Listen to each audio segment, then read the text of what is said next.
de estos análisis, digamos, porque ya pasó bastante tiempo.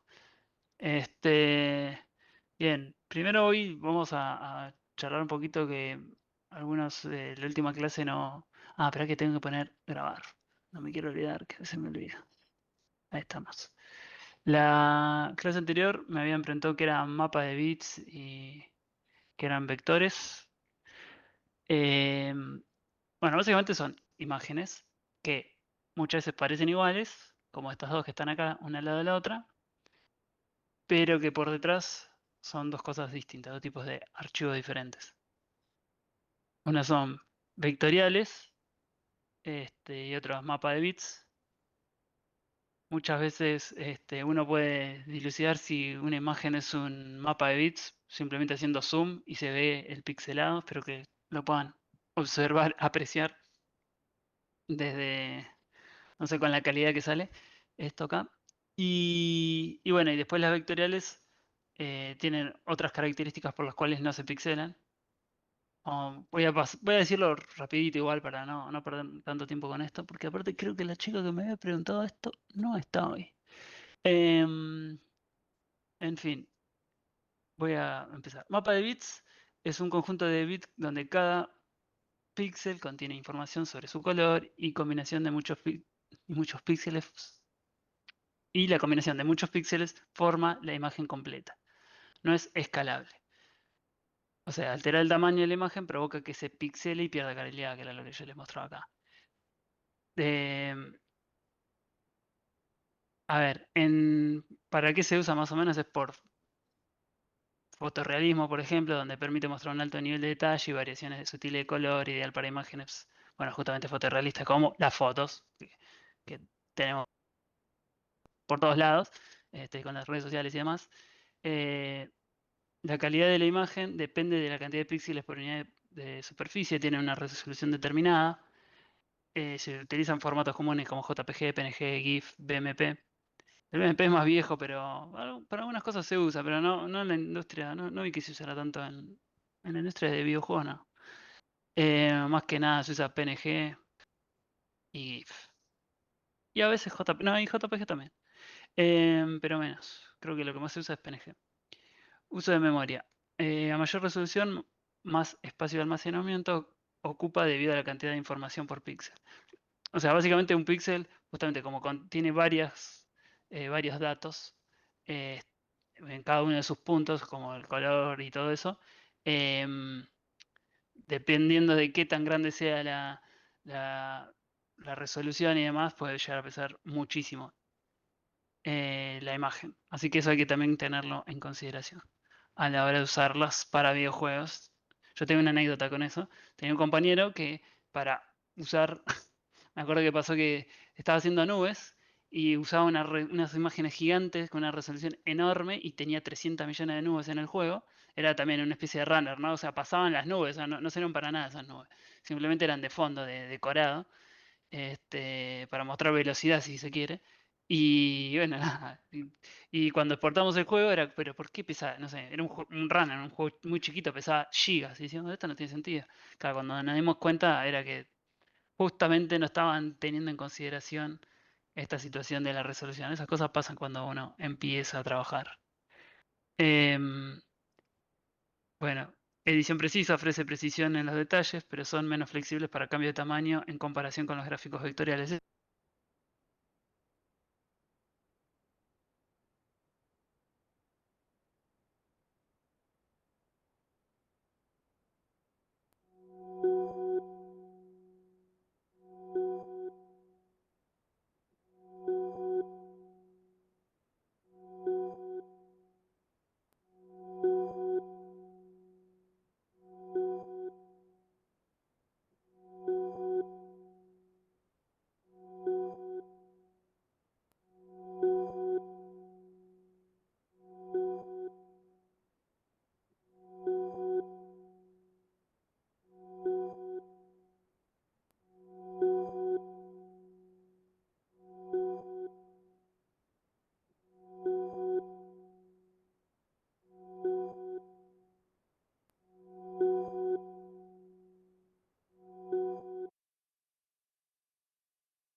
un montón de cosas en videojuegos. Y bueno, obviamente es ideal para logotipos, iconos, tipografía, cualquier diseño que requiera escalado o precisión gráfica. Como pueden ver igual, este dibujo es un dibujo simple de plenos planos, se le dice. O sea que los colores no tienen un difuminado demasiado complejo, si bien hay un difuminado en los anteojos, no tiene eh, no es una imagen con mucha información. Por eso este tipo de dibujos se suelen usar vectoriales, no suelen ser mapa de bits. Pero en otros casos, como justamente las fotos, por ejemplo, o cuando querés algo con mucho detalle, el usar vectores es imposible o muy complicado de realizar. Justamente por esta situación de que tenés que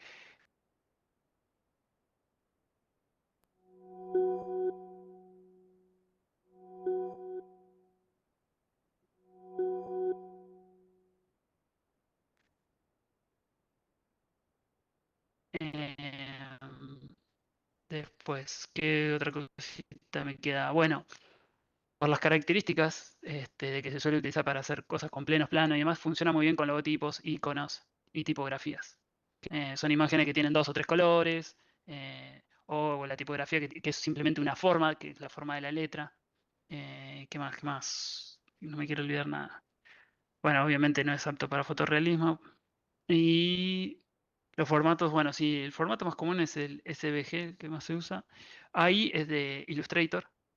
Es un formato abierto, digamos. Se le dice formato abierto a los que son para seguir editando el trabajo y cuando lo exportás en SVG. O sea que es un formato cerrado con algo ya terminado. Y también puede ser PDF, pero no se suele usar tanto. El más común es SVG y dejémosle ahí. Bien, acá como les decía, ¿cómo se suelen utilizar en videojuegos estas dos tipos de imágenes?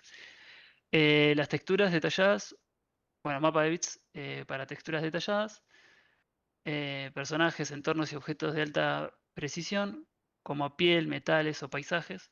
Bueno, para cuestiones fotorrealistas o sprites, se usan animaciones 2D como personajes en movimiento, elementos de juego retro, del estilo pixel art más que nada. Después con gráficos vectoriales, como se pueden imaginar para interfaces de usuario, logotipos y tipografía y elementos del HUD, o sea, que se utilizan para crear indicadores, barra de salud, minimapas y otros elementos en pantalla que necesitan claridad a diferentes tamaños. Por esta situación que decíamos, ¿no? Que como es escalable, vos podés tener un minimapa que no importa la resolución, si los ves de lejos, de cerca, lo que sea, siempre se va a ver bien, siempre se va a ver nítido y no se va a romper la imagen. No va a pasarle esto que le pasa al mapa de bits. Bien, a ver. Ya me voy metiendo un poquito en el tema del diseño, que ya que hablamos de HUD, en inglés es Head Apps Display, se refiere a la interfaz gráfica que muestra información crucial al jugador sin interrumpir el juego.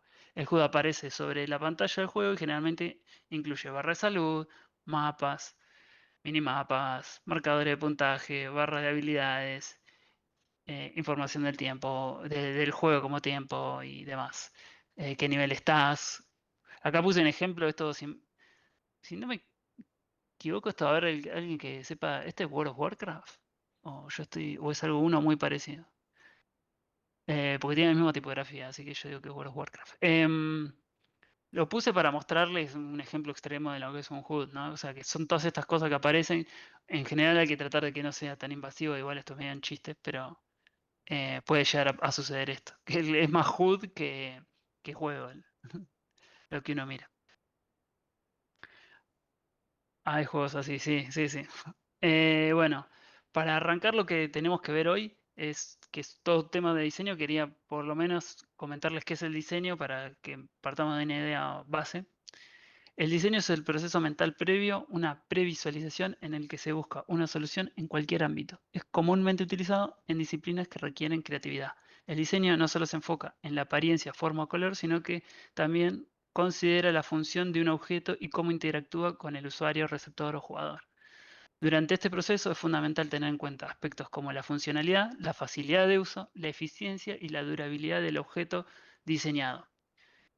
En sí, el diseño es una disciplina. que lleva tiempo de incorporar, lleva tiempo de experiencia. Todo lo que vamos a ver hoy lleva tiempo, así que no se vuelvan locos porque es largo, son muchos conceptos. A ver, características del diseñador. Es una persona con creatividad, entrenada para enfocarla en aspectos pragmáticos, o sea, en resolución de problemas. Básicamente lo que hace el diseñador es resolver problemas comunicacionales. Utiliza saberes de arte, lógica, análisis de datos, marketing, sociología, informática y más. Por eso también un poquito que estuvimos dando otras clases un poco de temas de arte, porque para mí era importante que haya alguna base de estos temas para poder empezar a hacer lo del GED y demás la semana que viene. Em, Proceso de diseño incluye observación y análisis de las necesidades cotidianas del usuario, jugador, receptor. También se le dice receptor en el mundo así del diseño. Eso siempre depende de la disciplina. Algunos le dicen usuarios, si estamos hablando de alguien que trabaja desde el software. Nosotros, de la disciplina de los videojuegos, vamos a hablar de jugador.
Vimos, pero lo estamos viendo desde el lado de la disciplina del diseño.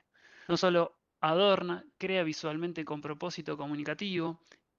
De vuelta, uno puede poner cosas que le parezcan que están lindas dentro de un diseño, dentro de un videojuego, que le parezcan que, mira, esto se ve muy bien, queda piola. Ese tipo de pensamiento está bien, como diseñador, pero también tiene que tener un propósito comunicativo, o por lo menos la mayor parte de la pieza que uno está realizando tiene que tener ese propósito. Equilibrio estética y funcionalidad, bueno, justamente esto es un poco lo que eh, también estuvimos hablando en otras clases. Maneja conceptos maneja conceptos, códigos y estética para comunicar eficazmente. También vamos a ir viendo un poco. Códigos pueden ser códigos de color, de estética y de cuestiones de contexto, de qué estética utilizar para cierto público objetivo. No es lo mismo si vas a hacer un dibujito para adultos que un dibujito para chicos chiquitos, y ni la forma que le vas a abarcar, abordar eso. Es lo mismo para un videojuego. O sea, eh, bueno, yo no me quiero, pienso muchas cosas, no me quiero ir por las ramas porque son muchas, muchas filminas. Tiene como fin ético mejorar y transformar el mundo. Esto lo vamos a ver, el tema de la ética en los videojuegos lo vamos a ver en una clase en particular, pero cada tanto yo este, lo menciono para que lo tengamos siempre presente, ¿no? Que siempre se hace para un bien para el otro, se piensa de esa manera, como bueno, voy a diseñar esto para que funcione mejor, para que sea entendible, para generarle a ese usuario, ese jugador lo que nosotros queremos, pero siempre con una visión ética, ¿no? Porque, bueno, a veces hay malas prácticas dentro del diseño que pueden hacer que el juego genere más ventas si se quiere, pero no pero el fin ético ahí se empieza a ir hacia un gris más oscuro, ¿no? Bien, la retórica de la imagen. Estos son cosas que las vimos, pero por ahí son conceptos que no charlamos. Yo los planteo también para que los tengan, sepan que están estas palabras, estos conceptos. Denotación significa básico u universal y objetivo de una imagen. Ejemplo del mate, cuenco, bombilla, infusión, yerba. O sea, la imagen en sí misma. Y connotación son ideas asociadas que despiertan la imagen.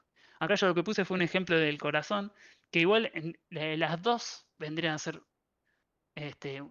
cuestiones gráficas, pero una es como la que uno ve más realista, si se quiere, y otra es más la connotación que uno tiene de de esa realidad, en este caso del objeto corazón. Piensen un poco también en lo que estuvimos charlando cuando hablamos de las ruedas, que yo les decía un poco que jueguen con los recursos poéticos, justamente era para que salgan de la caja por ahí de la visión realista, de, de- de- de- de lo inmediato, de lo que pueden percibir con los sentidos y que vayan por ahí un plano más de las ideas, de los conceptos, que va más por el lado de la connotación. Y bueno, obviamente una característica de la connotación es que varía según el observador, su cultura, el entorno, la edad. Por eso mismo, cuando uno prepara imágenes, diseña, piensa a niveles, piensa en música para un juego, piensa el juego en general, tiene que tener en cuenta que la cultura, el entorno, la edad va a implicar cómo lo va a percibir la persona que está del otro lado, ¿no? Importante considerar ambos aspectos, sí. Bueno, y obviamente para hacer una comunicación efectiva hay que siempre tener en cuenta esta ambivalencia. Bueno, acá esto es un ejemplo nomás. Fabián levantó la mano. ¿Qué pasó, Fabián? Sí, hay mucho análisis, ¿no? Dependiendo de dónde va, sobre todo el público objetivo. Sí, Pero quería volver al tema en la parte, me quedé resonando en la parte ética en el diseño. ¿A qué hace referencia? ¿Puedes dar un ejemplo? Algo, no hago la idea de sí. qué hace Una, referencia. por ejemplo, Em, ética en el diseño y en el diseño de videojuegos ha habido Eh, bastantes polémicas últimamente. Por ejemplo, los cofres de, en los videojuegos. ah, Eso es un ejemplo de ética. Cuando vos le decís a los usuarios, vos haces un juego que es sí, gratuito, y le decís a los usuarios, vos no tenés que pagar nada por jugar a esto. Pero sí. si vos querés, podés poner plata y quizás consigas esta skin rara o un power up que te va a ayudar durante el Ah, juego, ese tipo de cosas. vendría a ser Entonces, como un paga para ganar, digamos, una cosa bueno, Pay to así. Win es un dilema Esto, ético, pero a veces son más, después ya lo vamos a ver, pero son más sutiles claro. muchas veces. Ahí va, Después tengo un par perfecto. de videos también para mostrarles de un Bien, youtuber español que hizo un análisis sobre un juego que es uno de los más que más dinero recauda hoy por hoy en ahí el va. mundo y que es el Monopoly y muestra un poco también el dilema ético de Ah, Hasbro, digamos que es la empresa que lo claro, realiza. sí, Y sí, o sea, básicamente el dilema ético es utilizar prácticas que se dicen prácticas oscuras de sí. diseño, que vos sabés, que los diseñadores saben que si las utilizan, hacen que los jugadores vayan hacia, tomen ciertas Sí. decisiones. O sea, es como que los llevas a un lugar que vos sabés que no les va a convenir, pero que Ah, económicamente es redituable para la empresa o para claro. mantenerlos activos en la plataforma videojuego que estés desarrollando. Como una retención mala, una Sí. mala retención. Sí, Ahí va. sí, sí, sí. Sí, sí, Bueno, es una mala muchas gracias. retención que por lo general va muy de la mano de la neurociencia. Ya vamos a hablar un poquitito de neurociencia, yo Dale, toco de oído de eso, pero vamos a para ese lado igual. Ahora bueno, vamos a dale, seguir y gracias. sí, sí. Eso a mí es un tema que me interesa un montón. O sea, yo tengo un par de ejemplos de gente que conozco que hacía juegos que eran medio, entre comillas, de apuestas, pero que no eran apuestas y justamente tenían cofres, porque los cofres en el fondo es un sistema de apuestas. Em, y bueno, por ahí si te pones a pensar, está prohibido que apuesten menores de edad, pero si es un juego que vos sabés que lo van a jugar menores de edad y utilizás esas mecánicas que son básicamente apuestas, estás por ahí generando problemas a largo plazo con los chicos que lo jueguen desde muy chicos, ¿no? Claro, claro, Eh, perfecto. Gracias. Muchas sí. gracias. Y bueno, acá em, este simplemente es un ejemplo de justamente connotación y denotación que uno podría, si tapáramos con la mano la parte de abajo, simplemente la denotación sería, bueno, debe ser un iceberg, pero cuando sacamos la mano vemos que en realidad estamos hablando de una bolsa de plástico que a su vez connota y juega con esto de que lo que se ve en la superficie, lo que no se ve en la superficie, digamos, es un juego muy interesante, por eso lo puse, de, de que habla de la denotación y la connotación de lo que está pasando en el planeta con el tema que dice planeta o plástico, juegan con esa dicotomía, ¿no? Esa contraposición de conceptos y, y a su vez lo grafica muy bien con una imagen, lo resume muy bien. Llegar a este tipo, a este poder de síntesis, y yo lo traje también por esto. Esto es National Geographic, que se dedican a hacer las mejores imágenes del mundo. Llegar a este poder de síntesis como diseñador generalmente es muy difícil, lleva tiempo, experiencia y te sale una cada tanto. Así que a no volverse locos y a no querer todo el tiempo estar innovando, eh, co- porque pasa, a veces uno se sube al carrito, pero es difícil. Así que está muy bueno, tengámoslo en cuenta, pero también sepamos que es mucha ejercitación de diseño para llegar a esto. Sí, acá, diseño gráfico versus diseño UX. Esto también lo puse un poco para ir separando los distintos tipos de aproximaciones que hay sobre el diseño. Bueno, el diseño gráfico es una creación de objetos gráficos, ilustraciones, logotipos, tipografías, enfoque en aspectos estéticos, comunicacionales y simbólicos, aplicaciones, diseño editorial, publicitario y corporativo. Es algo que no vamos a tratar acá ni de cerca. Diseño UX, en cambio, es una disciplina más reciente que integra principios de diversas áreas, centrada en las necesidades del usuario y abarca la interacción completa del usuario con un producto o servicio. En nuestro caso van a ser videojuegos. Busca generar una percepción positiva de la experiencia y la marca. Bien, entonces el diseño UX o el diseño de experiencia de usuario es un conjunto de metodologías, mindsets, o sea, formas de estar pensando cuando uno está trabajando y procesos orientados a diseñar un servicio o un producto. Bueno, sepan que un juego puede ser un servicio o un producto, hoy por hoy, teniendo en consideración las necesidades de los usuarios finales y no de quién está desarrollando o diseñando. Esto también es difícil, salirse de la visión porque uno como diseñador, cuando uno está creando algo,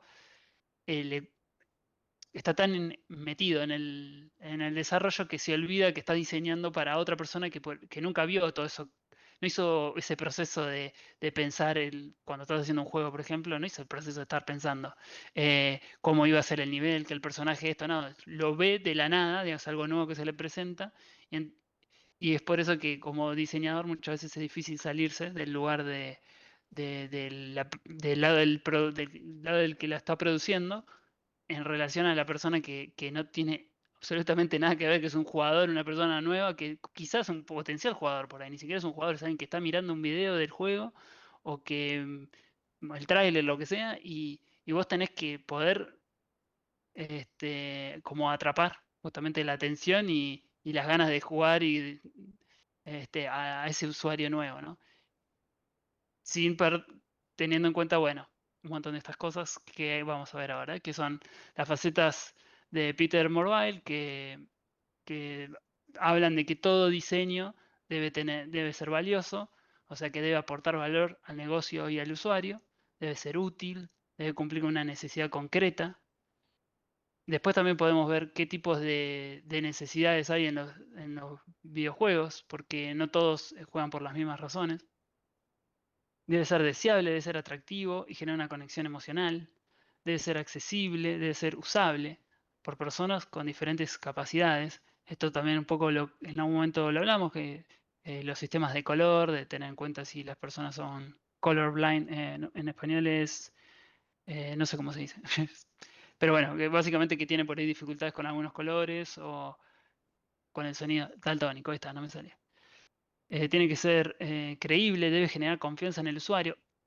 Esto les puede pasar muchas veces cuando están navegando por internet, ¿no? Que se meten en una página y dicen esta, no sé si es la página, si esta página no tiene un virus o algo así, porque, bueno, el diseño, si está mal desarrollado, muchas veces genera falta de confianza, pierde credibilidad y eso se ve pobre y genera un choque. Pasa mucho también en los juegos. Los juegos que son más indie muchas veces utilizan recursos muy extraños, a veces muy innovadores, y caen en esto de que no se ve creíble. Y creíble desde el lado del videojuego sería que no parece divertido, ¿no? Entonces, está bueno tratar de tenerlo esto en cuenta a la hora de estar haciendo un juego. Si es mi juego es creíble, ese tipo de preguntas está bueno ir haciéndoselas. Mi juego es creíble, parece un juego, se siente como un juego, la gente lo va a tomar en cuenta. Después que sea ubicable, o sea, la información debe ser fácil de encontrar, o sea, ubicable no que el juego lo puedas encontrar, sino que las distintas informaciones que van apareciendo a lo largo del juego se puedan encontrar y se puedan interpretar bien. Y bueno, y obviamente tiene que ser usable, debe ser fácil de usar y de aprender, ¿no? No hay muchas reglas que vamos a ver ahora de diseño que trabajan sobre esto. Diseño de interfaz de usuario, ok. Creo que todos estamos ya con el tema de qué es una interfaz, lo tenemos bastante claro, pero por las dudas lo puse. Se refiere a los elementos con los que los usuarios interactúan directamente. Abarca lo que vemos y tocamos en una interfaz o dispositivo. Permite la interacción con el producto o servicio. Eso, o sea, que está entre lo que sería el usuario y el hardware, ¿no? Es como que en el medio está la interfaz. Área híbrida entre diseño gráfico e industrial. Bueno, esto es un poco una cita de Lev Manovich que no le importa. Es un pensador contemporáneo, filósofo que habla sobre los nuevos medios y demás. Son elementos, tiene elementos claves como los botones, los menús, los formularios, iconos. Acá puse uno, no me acuerdo qué juego es este, es un juego de Nintendo. Yo ya miro cómo se ve y ya me doy cuenta que me parece que es un juego de Nintendo, si no me equivoco, o estilo Nintendo. Creo que es el que es parecido al Stardew Valley, que no sé si es Animal Crossing, uno de esos. Em, Busca crear interfaces intuitivas y agradables visualmente. O sea, eso es lo que trata de hacer el diseñador, ¿no?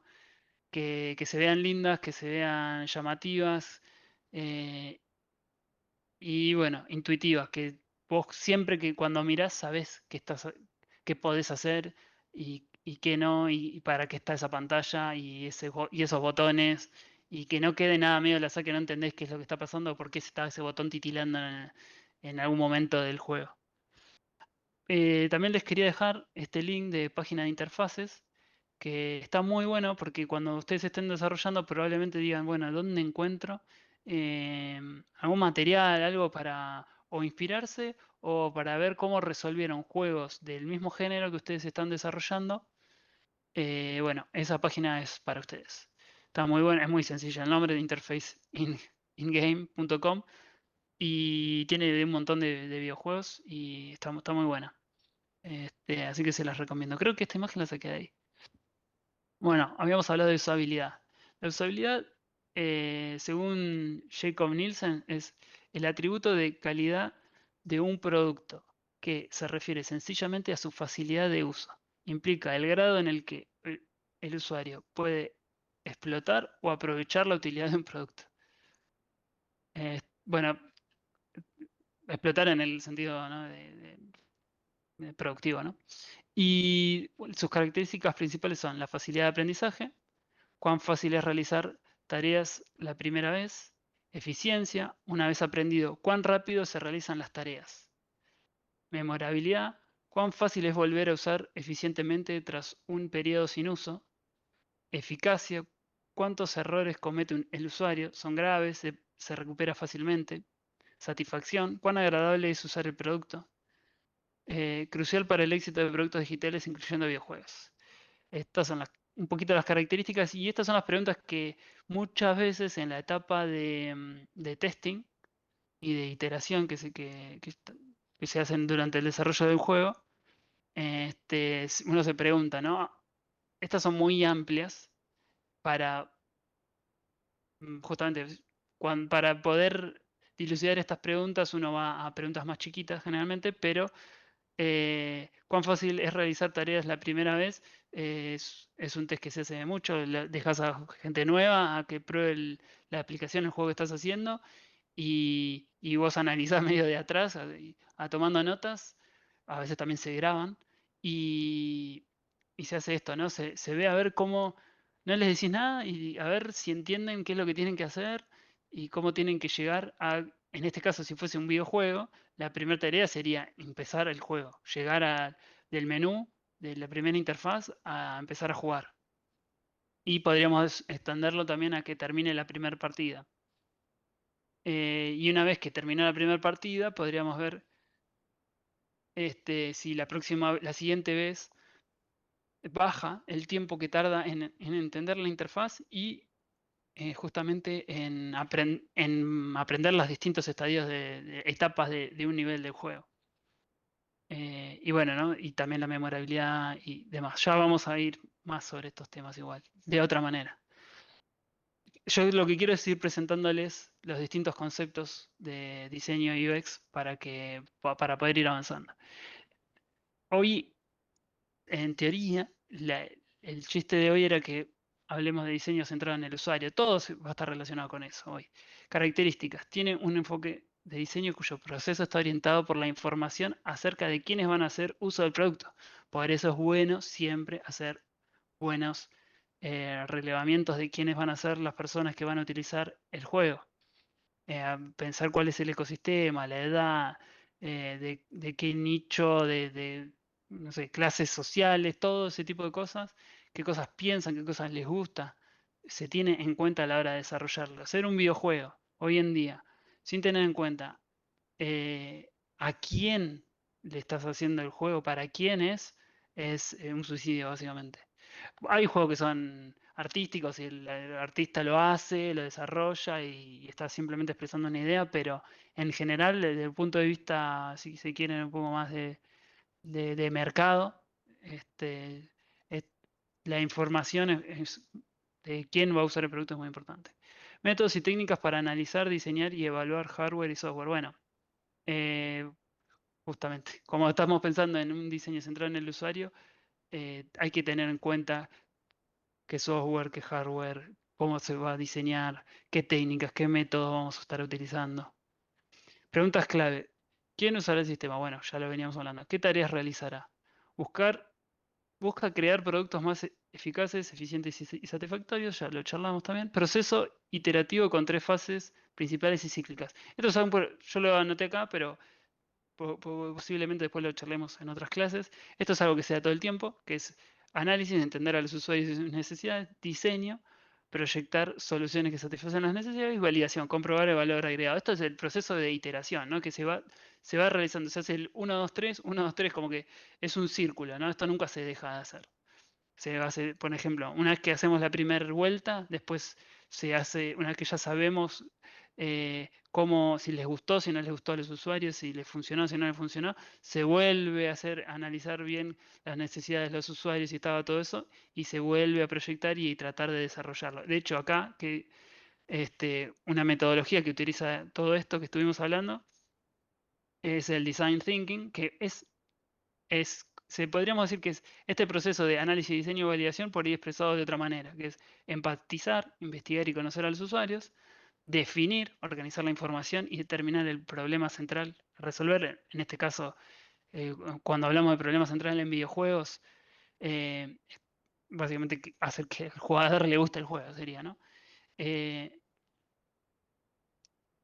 y bueno, y sobre eso sería que cómo las mecánicas si están funcionando, ¿no? No, no me voy a poner, ya lo vimos, el tema de las mecánicas, pero es eso, ¿no?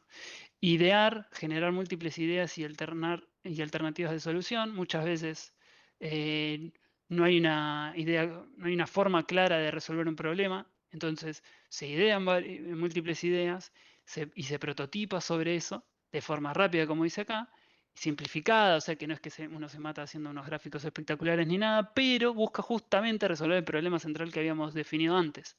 Entonces, una vez que encontramos una forma rápida que resuelve a través de las ideas que habíamos tenido el problema planteado antes, con los testeos, que es el tema que viene después, con ese feedback, podemos seguir a la siguiente etapa y pasar a producir esa pieza de esa parte del juego de manera un poquito más profunda. Y a su vez nos ahorramos, por ahí a veces tener que probar dos o tres veces. Por ejemplo, la forma de los personajes, la forma de los iconos, cómo se va a mostrar, qué tipografía usar, cuál funciona más, cuál funciona menos. Y eso se va probando. Los espacios también. que van a ocupar las cosas, que no se sienta demasiado invasiva el HUD, que era lo que habíamos visto antes. Principios generales o heurísticos. Esto es como un poco el corazón del diseño de UX. Y estas son como, bueno, lo voy a leer. Los principios generales o heurísticos sirven para evaluar y mejorar la usabilidad de una interfaz. Las heurísticas de Jacob Nielsen, uno de los principales expertos en usabilidad, son pautas que los diseñadores y evaluadores usan para identificar problemas potenciales en una interfaz y proponer mejoras. En otras palabras, sirven como una guía para crear interfaces más intuitivas y eficientes. Esto básicamente es una metodología que se utiliza para para el desarrollo y es como que te da un formato, porque si no, uno dice, bueno, ¿qué testeo? ¿Qué pruebo? ¿Cómo lo hago? Bueno, están todas estas. Ahora los vamos a ver, los distintos principios. Son unas cuantas. Por eso le tengo que meter patas. Son 10 igual, tampoco es que sean tantos, tantos, tantos. ¿Quiénes lo hacen y cómo? Diseñar, bueno, los principios los aplican más que nada los diseñadores UX que utilizan los heurísticas de usabilidad para evaluar y mejorar la experiencia del usuario. En sus proyectos realizan revisiones heurísticas donde examinan la interfaz según estos principios y proponen mejoras. Básicamente es tener una guía al lado, ¿sí? Y ir mirando a ver estos principios se están cumpliendo bien, están funcionando. Cuando después hacen testeos, justamente por ahí los evaluadores o los investigadores hacen esas o hacen esas pruebas y van viendo, funciona o no funciona.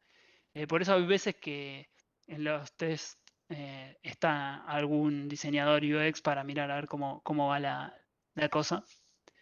Este, pero bueno, depende del tamaño de la empresa, ¿no? Por ahí si son 4 personas, directamente el diseñador UX hace todo, ¿no? Pero si es una empresa grande, por ahí hay personas que se dedican al testing en particular. Ahí está, se me había apagado. Lauri. Em, bueno, están los investigadores, los evaluadores. El proceso de aplicar heurísticas de usabilidad generalmente incluye revisión de la interfaz. Los evaluadores examinan la interfaz según la heurística establecida. Identificación de problemas. Identifican problemas potenciales o áreas de mejora basadas en los principios heurísticos. Documentación de hallazgos. Se documentan los problemas encontrados y se sugieren soluciones o mejoras. Esto es un Excel. Muy clarito, ¿no? No se piense que es algo súper escrito, súper complicado, pero dicen, bueno, estamos viendo las distintas partes y cómo funcionó, bien, no mal, podés ponerle números más o menos, vas viendo, hay distintas metodologías con respecto a eso, pero eso depende de la empresa y de los que están trabajando ahí, qué tanto les sirve, cómo quieren formular un Excel, pero se trata de hacerlo, digamos, de la manera más matemática, si se quiere, la expresión así medio burda, posible para que poder tener algo con qué contrastarlo, ¿no? Porque como estas son cuestiones que, como habíamos dicho, parten de, como habíamos dicho hace un montón, parte justamente de lo que es la denotación, la connotación y demás, es difícil muchas veces em, poder describirlo y es por eso que se utilizan estas guías, ¿no? Porque por lo menos un poquito para tener una idea para dónde uno está yendo y poder eh, ir chequeando, haciendo una checklist y decir, ok, esto está bien, esto falta corregir, esto no terminó de funcionar. Y es por eso que se hace mucha iteración también. Bueno, recomendaciones. Se proporcionan recomendaciones para mejorar la interfaz y la experiencia del usuario basado en los hallazgos. Sí. Bueno, justamente, en relación a los hallazgos, hay que volver a hacer todo el proceso de iteración. Bueno, lo importante, los principios heurísticos de usabilidad de J. Nielsen. El primero es visibilidad del estado del sistema. El diseño debe mantener a los usuarios informados sobre lo que está sucediendo mediante un feedback adecuado en un tiempo razonable. Ejemplo, los mapas interactivos en centros comerciales deben mostrar claramente dónde está el usuario, el famoso usted está aquí, para que pueda entender hacia dónde ir a continuación.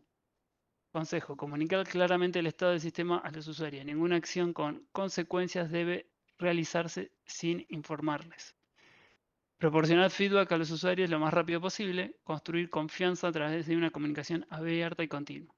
Esto asegura que los usuarios siempre sepan cuál es el estado actual del sistema, lo que ayuda a que entienda el resultado de sus interacciones anteriores y pasos a seguir.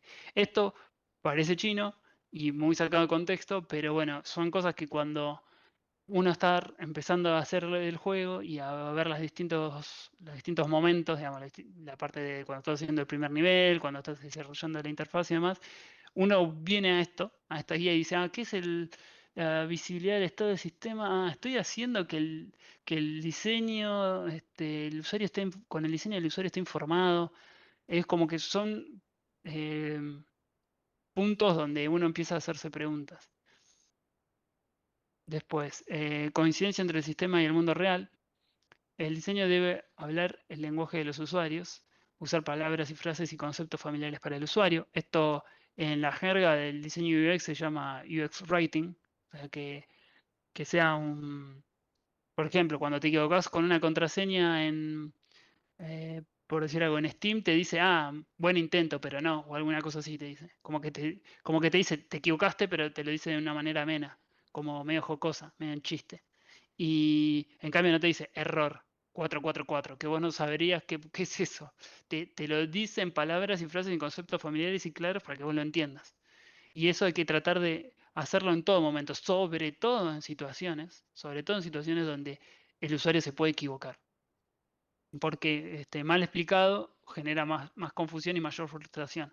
Estos principios heurísticos van un poquito de la mano de intentar que el usuario vaya como por un tubo, por decirlo de alguna manera, sin sentir ni frustración, ni ganas de irse, ni abandonar, ni que rompa un poco la inmersión. En este caso, como estamos hablando de videojuegos, del juego en sí. Evitar jerga interna, bueno, eh, traten de no usar palabras que solo ustedes y sus amigos entiendan, básicamente.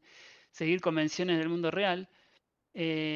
Por ejemplo, si una pelota tiende a caer sobre el piso, no hagan que cuando vos soltás una pelota en un juego vaya hacia arriba, porque sí, o sea, que vaya en contra de la física que uno normalmente entiende. Esto en un juego a nosotros nos había pasado, les cuento un ejemplo, que habíamos hecho un juego de un gatito y el chiste era que el gatito tenía que jugar con un ovillo, ¿no? El clásico que gatito jugando con un ovillo, pero nuestra idea era de jugar, de que el gatito no agarre el ovillo, de tratar de evitar. Y toda la gente que hacía, veía un ovillo y decía, un ovillo, un gatito, vamos a jugar con él, vamos a ponerle, llevarle el ovillo al gatito. Entonces perdían. Y la gente decía, pero ¿por qué perdí si le llevé el ovillo?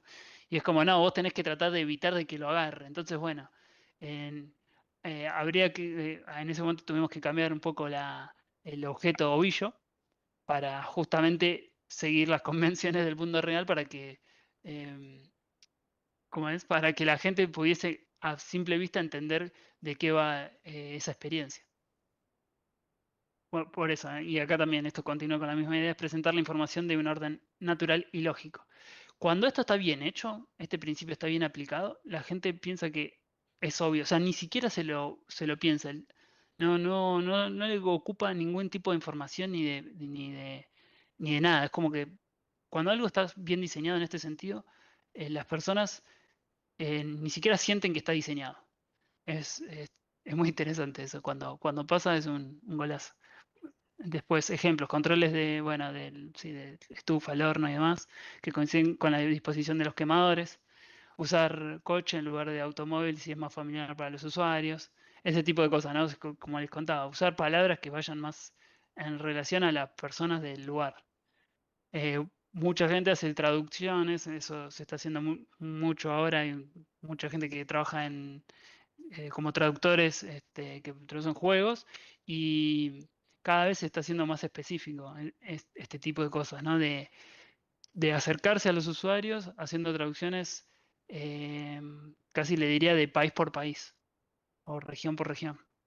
A veces a nosotros nos meten todos en Latinoamérica porque también es un mercado más chico y por ahí nosotros no nos damos cuenta de tanto eso, pero suele pasar en otros países de que por ahí si el inglés es británico, si el inglés es no sé, norteamericano o australiano o neozelandés o sudafricano, ese tipo de cosas se toman más en cuenta y también es recomendable ustedes si en algún momento hacen un juego hacia afuera, que tengan este tipo de cosas en consideración porque la gente juega mucho más en los juegos cuando tienen este tipo de trabajo de localización, se dice, ¿no?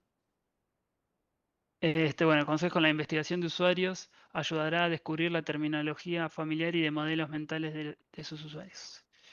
Sí, Bien, ¿qué más? Segundo principio, o tercero, control y libertad del usuario. Los usuarios necesitan una salida de emergencia claramente marcada, permitir salir de acciones no deseadas sin un proceso extenso, fomentar la sensación de libertad y confianza. Esto es muy común cuando uno empieza a hacer juegos y también aplicaciones o páginas web, que las personas, como vos estás diseñando, pensás que el usuario va a ir desde el principio hasta el final sin dudar en nada, sin querer volver hacia atrás y demás, y muchas veces cometen errores o tienen dudas o necesitan ver la pantalla anterior, eso también da confianza. Y cuando uno no les permite hacer eso, genera frustración y muchas veces o cierran el juego o cierran la aplicación o se van de esa página web. Entonces, es muy importante darles esa salida de emergencia de lo que estén haciendo en ese momento y que sea bien claro dónde está esa salida. Bueno, ejemplos son el botón deshacer, rehacer, cancelar, salida, bueno, son los clásicos. Y bueno, y dónde ponerlos también va muchas veces en relación a qué público objetivo está orientado ese juego. O sea, no es lo mismo, por decir una cosa, no es lo mismo Nintendo que por ahí un juego en Play o que un videojuego en computadora, ¿no? Bueno, consistencia y estándares. Los usuarios no deben preguntarse si diferentes palabras, situaciones o acciones significan lo mismo. Se debe seguir convenciones de la plataforma y la industria. Ejemplo, los mostradores de recepción en hoteles suelen estar ubicados en la entrada. Esta consistencia cumple con las expectativas de los clientes. Esto pasa también, lo he visto en algunos desarrollos por ahí de personas que recién están empezando, que por ejemplo los tamaños de los botones, la disposición donde va a ir el botón de jugar, salir, siempre el botón de jugar va arriba, el de salir va abajo, opciones generalmente van en el medio si son tres, por ahí hay uno de créditos también. Entonces, ese tipo de cosas hay que tenerlas en cuenta. También, por ejemplo, puede ser que el botón de play o de jugar sea más grande porque es el que normalmente van a utilizar más los jugadores. Se suele marcar con un color distinto el botón de salida, el de salir que va abajo. Bueno, este tipo de cosas uno las va aprendiendo y las va adquiriendo también con el tiempo, pero por eso les digo que en el caso de las interfaces, chequeen en la página esa que les pasé anteriormente cómo es que otros diseñadores, otros desarrolladores resolvieron esas problemáticas de comunicación. Porque por lo general no es que esté todo inventado, pero sí hay lo que se dice, como decíamos, convenciones. Y obviamente mantener consistencia interna. Esto en los juegos a veces es muy difícil de realizar porque como no son aplicaciones sencillas de las que se suele haber en Google Play o el Asset Store, y son muchas veces metáforas de vos haces una interfaz no sé, que es parte del traje del personaje o cosas así, que son más complejas, es más difícil mantener una constancia interna, pero bueno, mi recomendación es que traten de mantener sobre todo las interfaces simples cuando uno está recién empezando. Eh, Bien, vamos a siguiente. Prevención de errores. Aunque los buenos mensajes de error son importantes, los mejores diseños evitan que ocurran problemas en primer lugar. Elimina condiciones propensas a errores o verifica que no ocurran, presentando una opción de confirmación antes de que el usuario cometa una acción irreversible. Ejemplo, las páginas de confirmación antes de finalizar una compra en sitios web de aerolíneas permite que los usuarios revisen los detalles de su vuelo antes de confirmar la reserva. Esto, bueno, es un ejemplo muy básico de web, pero en videojuegos también hay un montón. Cuando estás eligiendo el personaje, cuando tienen que tomar una decisión de, por ejemplo, de ir en un camino y no en otro, por ahí darle la posibilidad de volver o de tomar otro camino en algún punto, también está bueno. Nada, váyanlo pensando por ahí si en el runner, cómo podría aplicarse eso también, prevención de errores, eh, cómo se podría aplicar. Prioriza la prevención de errores de alto costo antes de que, claro, se habla de prevención de errores de alto costo justamente cuando ya no hay vuelta atrás, ¿no? Entonces por ahí em, depende de la mecánica del juego. Acá no podría, tendría que ejemplificarlo con un juego, pero ustedes mentalmente traten después cuando o sea, tomen este PDF y cuando vayan a realizar un juego, vayan leyendo estos principios porque está bueno ir viendo estos consejos. Lo fui poniendo por eso. A ver, el reconocimiento antes que recordación. Minimiza la carga de memoria del usuario haciendo que elementos, acciones y opciones sean visibles. El usuario no debe tener que recordar información de una parte de la interfaz a otra. Esto también es típico. Es muy difícil para un jugador si uno lo carga con demasiada información. Un poco como yo hoy que les estoy hablando de mil cosas. Pero hay que tratar de que por ejemplo, los iconos sean reconocibles. Que si una crucecita sea salir, que siguiente sea una flechita hacia adelante, digamos, ¿no? Que tratar de que no tenga que recordar, no, porque como mi juego es un juego steampunk que no sé, tiene una cosa rara, voy a hacer que una nubecita sea volver hacia atrás y siguiente sea un fueguito y no, mira, lo va a recordar a la larga la persona, pero le estás ocupando una carga en la cabeza a la persona con elementos que no necesita. Y esto también aplica a mecánicas, ¿no? Que sea fácil de reconocer la mecánica y entender para que después no tenga que estar probando muchas veces esa misma mecánica para poder recordarla. Es difícil, de vuelta, depende de cada juego lograr esto, pero en términos generales se aplica muy bien esto a todo lo que es interfaz. Consejos que la información relevante esté disponible y visible en lugar de obligar al usuario a recordar los detalles.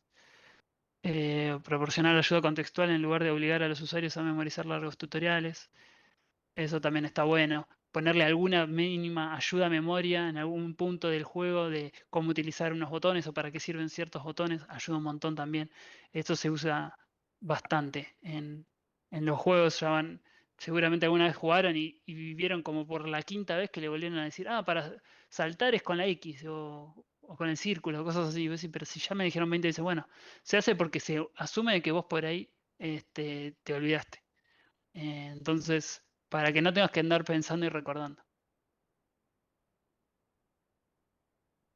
Después, flexibilidad y eficiencia de uso. Los atajos ocultos para los usuarios novatos pueden acelerar la interacción para los usuarios expertos, permitiendo que el diseño se adapte tanto a principiantes como a usuarios avanzados. Esto es muy difícil de masterizar, de aplicar bien, pero bueno, piensen en todos los juegos que tienen atajos de teclado. Por ejemplo, el Age of Empires que vimos la otra vez. Es un juego que tiene 1 millón de atajos y que la gente en general, como es un juego de estrategia, usa simplemente el mouse y aprieta los botones. Bueno, también pasa en el League of Legends, en un montón de juegos. em, que justamente tenés atajos que los usuarios o los jugadores que son más de Elite, que ya vienen hace muchas horas jugando, los utilizan, pero los usuarios novatos primero necesitan entender, esta es la mecánica, con este botón salto, qué sé yo, mira qué bueno, aprieto. Y muchas veces uno puede poner esos botones en la interfaz, pero después permitirle a algún usuario que justamente más que tryhardea más o que ya tiene más horas, saltearse ese proceso de apretar el botón en la interfaz y simplemente utilizar un atajo. Se usa mucho más que nada esto en aplicaciones, pero en los videojuegos se usa mucho, sobre todo en los que son juegos competitivos. Consejo, bueno, proporciona aceleradores como atajos de teclado y gestos táctiles. Esta es la información para que las personas encuentren estos atajos también se suele poner chiquito, es como que se lee como en una tercera o cuarta lectura, digamos, no es algo que los usuarios novatos van a entender o a visualizar rápidamente. Bien, diseño estético y minimalista. Bueno, las interfaces no deben contener información irrelevante o rara vez necesaria. Cada unidad extra de información compite con las unidades relevantes y disminuye su visibilidad relativa. Esto es, si uno carga la pantalla, como mostramos hoy al principio, a ver, si uno carga la pantalla, a ver lo del HUD, así, bueno, si una persona recién está empezando a jugar por ahí, alguien que es muy experto puede entender todo esto que está pasando acá, pero esto te vuelve loco. Yo se lo muestro así, si ustedes no juegan a este juego no entienden nada. Entonces hay que tratar de evitar que pase eso. De eso va ese principio. Eh, Prevención de errores, flexibilidad, diseño estético, por eso se habla de diseño estético minimalista. Bien. Ayudar a los usuarios a reconocer y diagnosticar y recuperarse de errores. Los mensajes de error deben expresarse en lenguaje sencillo, indicar el problema con precisión y sugerir una solución de manera constructiva. Bueno, esto es un poquito ya lo que veníamos hablando. Em, Después, si alguno queda por ahí medio en el aire o necesitan, les iba a pasar hoy, no se preocupen, un libro que está en inglés, pero que está muy bueno, que habla mucho de todo esto. Ayuda y documentación. Bueno, esto en los videojuegos, sobre todo en los juegos chiquitos, se lo da muy por alto y está bueno, porque por lo menos justamente que haya una opción de ayuda, ayuda justamente a que el usuario pueda leer.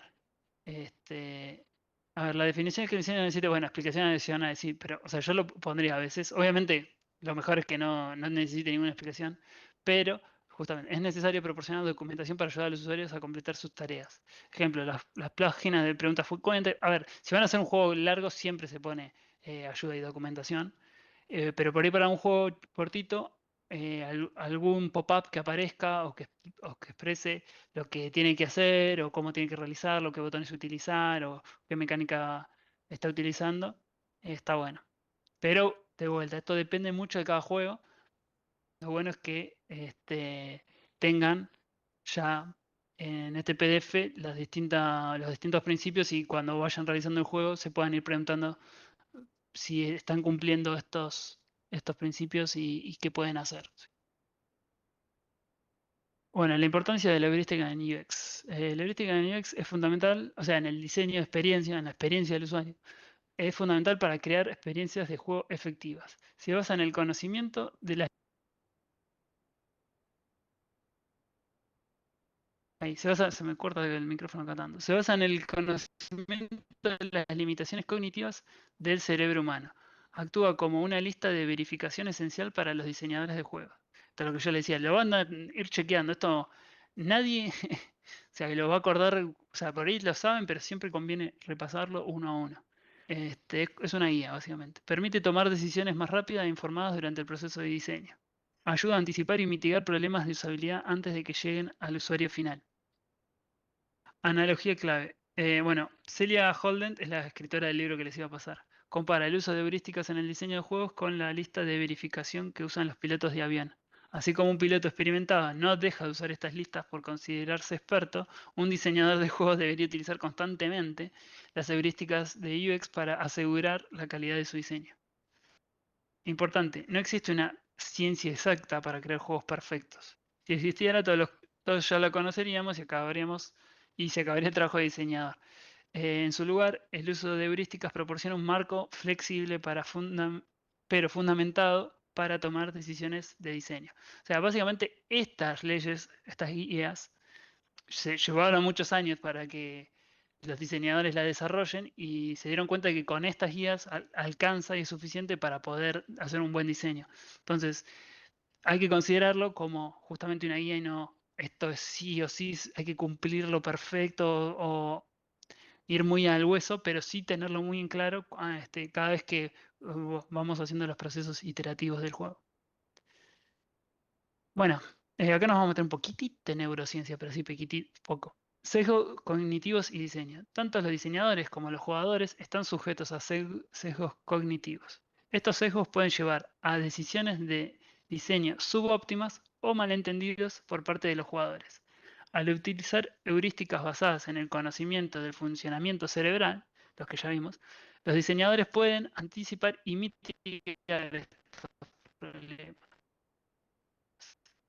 Justamente porque uno muchas veces está tan embalado en su propio juego que piensa que es re obvio cierta mecánica o hacer cierta cosa y no lo es, y justamente porque no estuvo aplicando bien estos principios. Ayuda a anticipar y mitigar. Bueno, yo lo leí. Analogía clave. Bueno, se dejó. Esto, acá.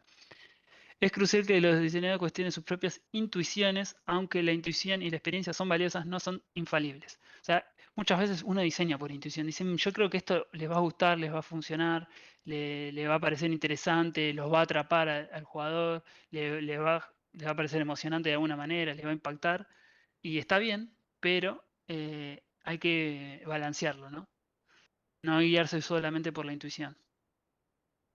O la experiencia, que también pasa mucho con los diseñadores experimentados que tienden a repetir las mismas formas de diseño para juegos distintos. Entonces no están realizando lo que es el diseño orientado al usuario. Las heurísticas de UX proporcionan una base más objetiva para evaluar y mejorar el diseño. Bueno, eso es lo que ya habíamos visto. Ejemplo práctico, un diseñador podría asumir que una mecánica de juego es intuitiva porque para él lo es, cayendo en el sesgo de la maldición del conocimiento.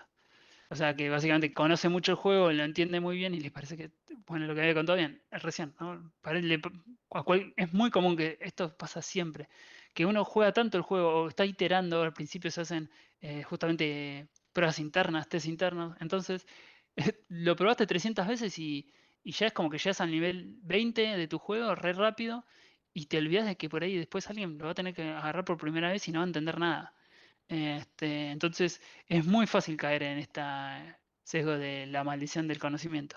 Las heurísticas de las pruebas de usuario pueden revelar que los jugadores reales encuentran esa mecánica confusa, permitiendo al diseñador ajustar antes del lanzamiento.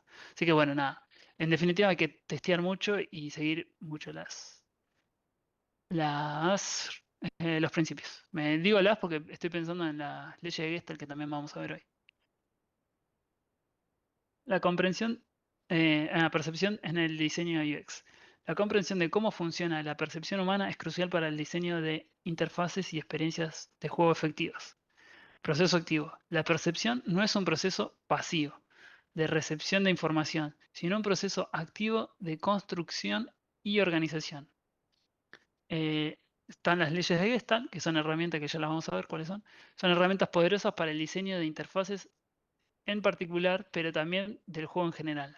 Algunas leyes claves son la ley de proximidad y la ley de similitud. Ahora las vamos a ver más en detenimiento. Después está el principio, la forma sigue a la función, crucial para el diseño de iconos intuitivos. Un buen icono debería comunicar su función sin necesidad de texto explicativo. Un poco lo que veníamos hablando de acá, ¿no? En los principios, que fíjense, yo acá puse un ejemplo claro, que si nunca jugaron Mario Bros, van a entender claramente que por ahí este bichito lo pueden pisar, pueden saltar y pisarlo, pero que estos dos no, los siguientes dos no, porque tienen pinche. Entonces, ya de por sí la forma ya te está diciendo, ojo que estos son más peligrosos que este. Fíjense los colores, todo. Ejemplo práctico, por ejemplo, en la interfaz de League of Legends, los elementos del HUD se agrupan. Ah, bueno, este es un ejemplo práctico de leyes de Gestalt, de ley de proximidad, que dice que en la interfaz de League of Legends los elementos del HUD se agrupan visualmente sin necesidad de líneas divisorias, aplicando, bueno, ahí ya lo decía, ley de proximidad. Método de prueba. Para evaluar la efectividad de los iconos se pueden realizar encuestas donde se pide a los participantes que describan la forma y la función percibida de cada icono. O sea, por ahí no saben bien qué es, pero le voy a decir, bueno, ¿y este icono qué te parece? Y esta me parece que tiene una forma así, o sea, creo que es no sé, una bomba, el que está en el icono y tiene un tipito y entonces, o una manito, entonces creo que la función es lanzar una bomba. Ah, bueno, y vos lo vas anotando y vas viendo si realmente este, las los distintos botones, las distintas partes de la interfaz funcionan. Bueno, después consideración cultural, o sea, de contexto. Es importante tener en cuenta las diferencias culturales en la percepción. Lo que es intuitivo para un grupo de jugadores puede no serlo para otro, especialmente cuando se trata de símbolos o colores con diferentes significados culturales. Esto pasa un montón también. Bueno, al principio si ustedes van a estar desarrollando en empresas muy chiquitas, esto no lo van a tener tanto en consideración, van a tratar de hacer algo más general, algo más globalizado, por decirlo así, entre comillas, más occidental seguramente, pero cuando hagan salidas en otros mercados, a veces se hacen lo que se llama soft launch para hacer pruebas y ver si justamente para ese grupo de jugadores eh, se entiende los significados. Esto es una imagen que saqué justamente de una charla de Celia Howden, que también después se las voy a compartir. que está muy bueno, que también charla un poco, seguramente más claro, pero bueno, está en inglés, por eso no lo puse para que lo veamos. Em, Ella habla justamente, ¿no? Estamos hablando de proceso activo y que, bueno, la percepción es un proceso pasivo, entonces lo que habla es que hay como tres niveles. Esto también es, dentro de la neurociencia es una simplificación, ¿no? Entonces habla de cómo es la percepción, cómo trabaja, y habla de que hay dos sentidos en la percepción. Uno creería, por intuición, creería que primero tenemos la sensación en el cuerpo, después la percepción, ¿no? Como nos percatamos de eso que estamos sintiendo, viendo, escuchando, oliendo, y después pensamos en eso que olimos. Ah, esto me remite a una flor, ah, esto me remite a la comida que hacía mi mamá, qué sé yo, cualquier cosa. Pero muchas veces no funciona de esa manera, funciona exactamente al revés. Primero pensamos, después percibimos y después sentimos. Y esto es un poco contraintuitivo, pero pasa. Acá, ay, me olvidé el nombre. Siempre me olvido el nombre ya.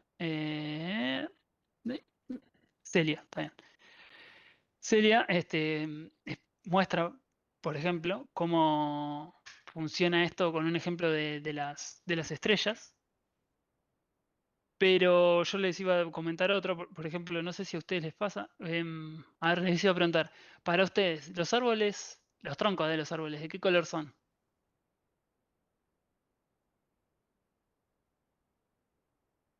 A ver si Supongo que marrones. Bueno, no supongo, marrón, no, lo sí, afirmo, sí. marrón, verde.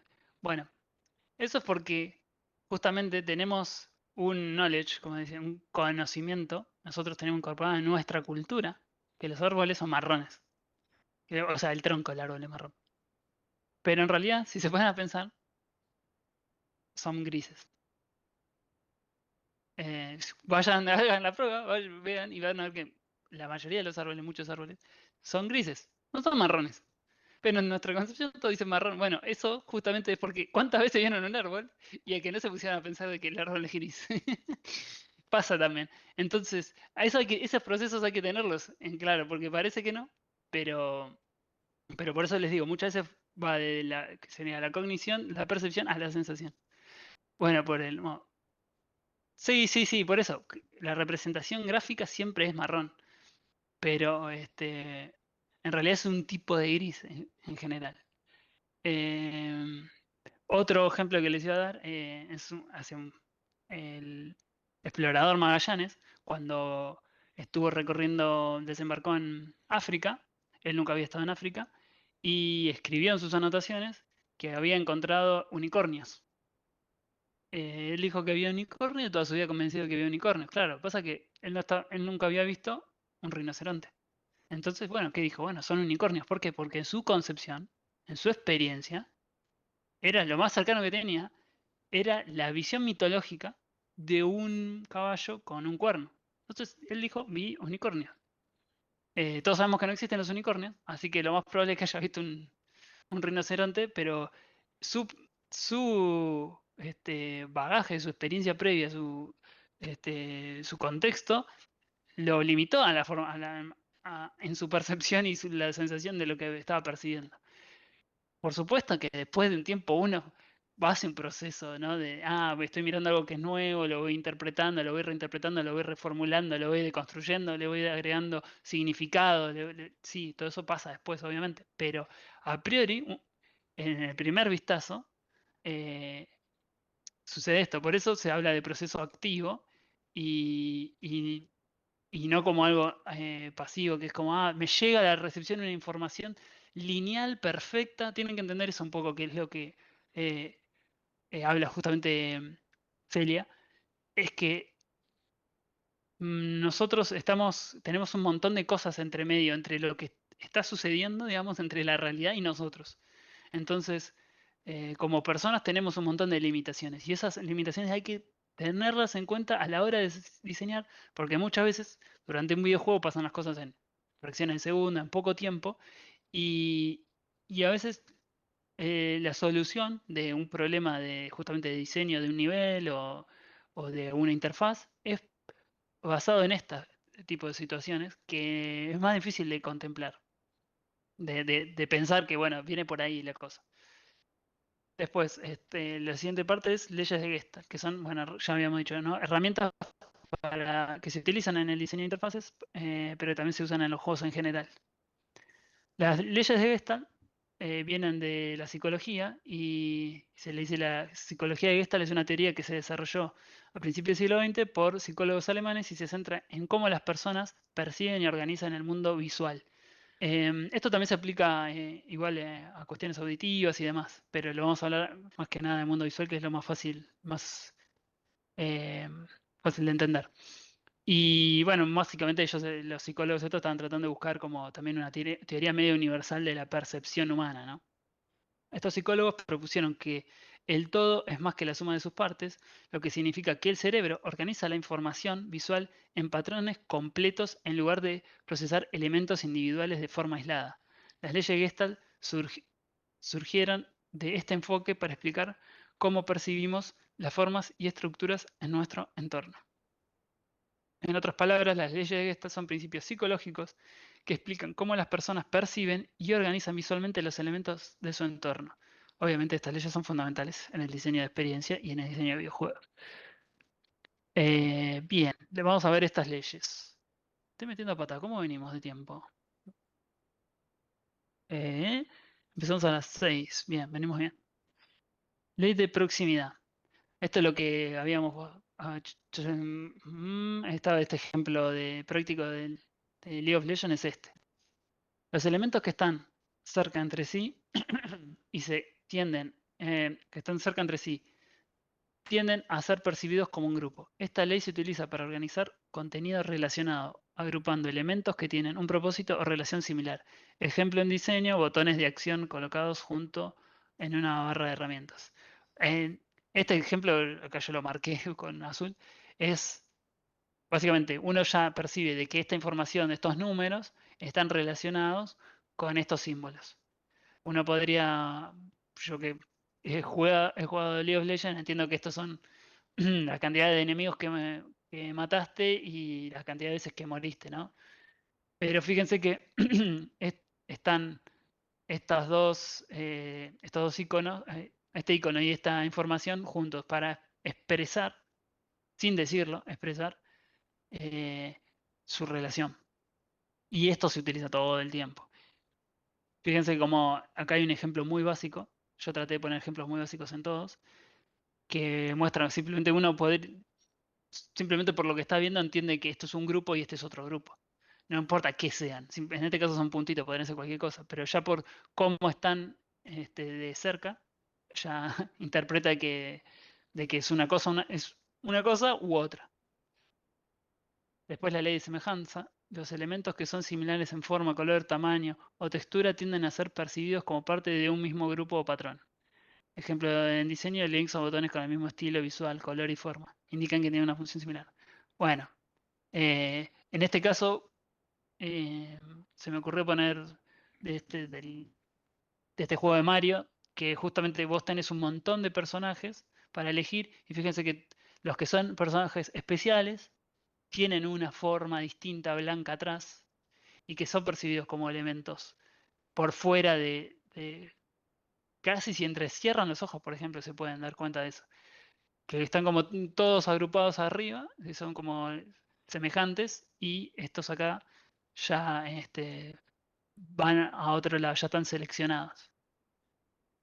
Bueno, y acá obviamente otro ejemplo, ¿no? Que justamente por el color uno ya agrupa los que son rojos por un lado y los negros por otro. Después está la ley de cierre o clausura. El cerebro tiende a completar formas incompletas para percibirlas como figuras completas. Esto es útil cuando el diseño sugiere formas o patrones, incluso cuando no están completamente dibujadas. Bueno, esto pasa mucho con logotipos o iconos que son sugeridos por líneas incompletas para que el usuario pueda interpretar sin dificultad. Em, bueno, puse estos ejemplos, pero podría haber puesto mil, ¿no? Que básicamente uno ya cierra la imagen adentro digamos. La ley de continuidad. Los elementos alineados o dispuestos en una línea o curva son percibidos como relacionados entre sí. siguiendo un patrón o dirección continua. Ejemplo en diseño, carruseles de imágenes. Esto carruseles es, no sé si saben lo que son los carruseles en diseño, pero son básicamente cuando están, por ejemplo, utilizando Netflix o alguna página web que van pasando elementos, eso se le dice carruseles. Mm, Bueno, y la ley de continuidad, por ejemplo, en este caso, en esta imagen, si ustedes se ponen a pensar, a ver si. No tengo. ¿Cómo manera? A ver si tengo manera de dibujar arriba de la pantalla. Creo que no. Pero bueno, la imagen esta es de un juego y todo el diseño del nivel, si se dan cuenta, se centra en el medio. ¿Se ve mi mouse? Porque yo por ahí gesticulo con el mouse. ¿Alguien me puede decir si se ve el Sí, mouse? sí se ¿Se Sí, ve. ve? sí, se Ah, ve. perfecto. Fíjense que está todas las imágenes, o sea, todos los elementos de la imagen van en un mismo sentido. Entonces ya le están diciendo al jugador hacia dónde tiene que ir. Sin decírselo, pero se lo está mostrando. Le está diciendo, bueno, ok, todo este camino va a desembocar hacia ese final de allá atrás, a través de este lugar. Y bueno, obviamente hay objetos un poco que también llaman la atención de la vista y son percibidos como una continuidad que ayudan también a ir hacia el final del camino. Por más de que se ve que por ahí es medio rocoso, que está como que hay alguna dificultad en el medio, uno ya lo puede percibir. Y esto se hace mucho en level design. Así que está bueno también considerarlo, porque por ahí, en este caso yo les mostré estas dos, tengo este otro ejemplito acá abajo, que son unos puntitos que uno podría dividirlo como esta línea recta y esta línea curva, aplicado a un videojuego por ahí es un poquito más claro cómo funciona la ley de continuidad. Se ve como si casi como si fuesen flechas directamente estos arcos o serían escalones, no sé cómo decir. Em, y de hecho, y este camino acá también, como que es medio sinuoso, pero te da la sensación de que tenés que ir caminando por ahí. Está muy bien logrado y está bueno porque un jugador por ahí siente que está explorando y en realidad uno lo está como llevando de la mano, ¿no? En el fondo. Después está la ley de figura y fondo. eh,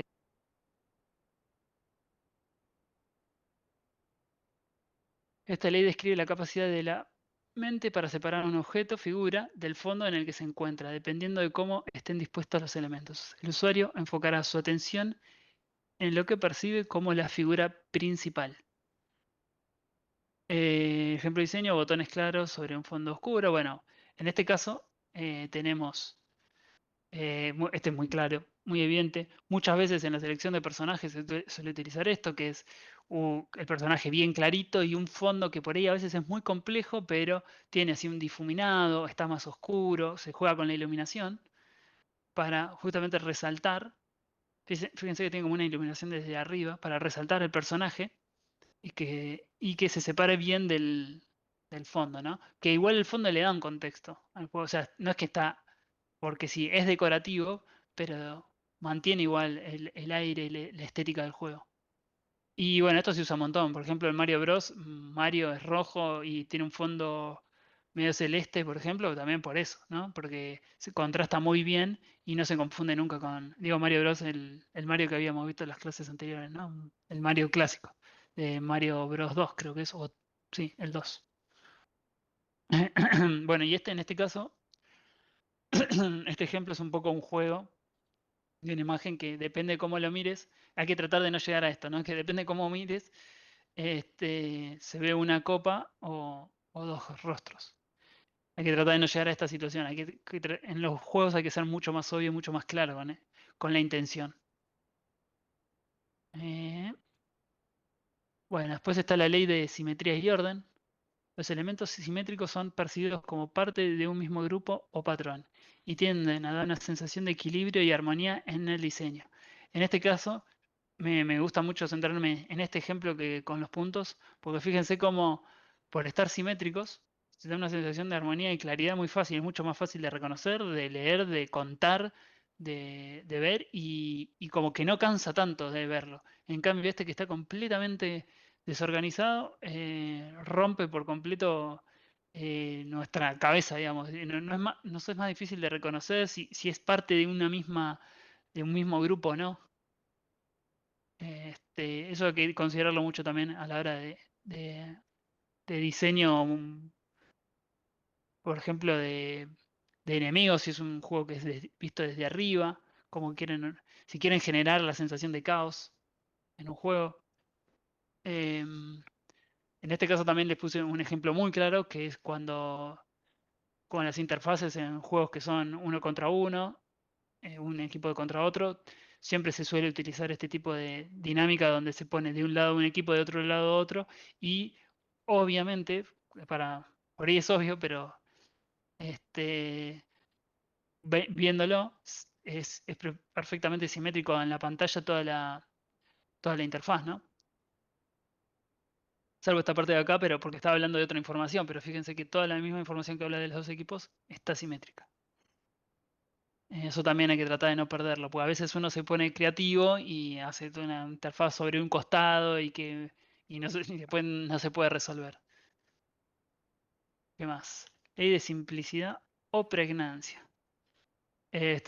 Pragnance es, bueno, está en alemán, ¿no? Que es como lo pensaron los de las leyes de la Estat. La mente tiende a interpretar los estímulos visuales de la manera más simple y organizada posible. Esto implica que las formas sencillas con la menor cantidad de elementos son más fáciles de procesar. Ejemplo en diseño, el uso de iconos minimalistas y formas claras para representar acciones o secciones de una página. Yo acá les puse los colores y formas del Candy Crush. No sé si alguna vez lo jugaron, pero los tipos que lo diseñaron saben mucho de diseño.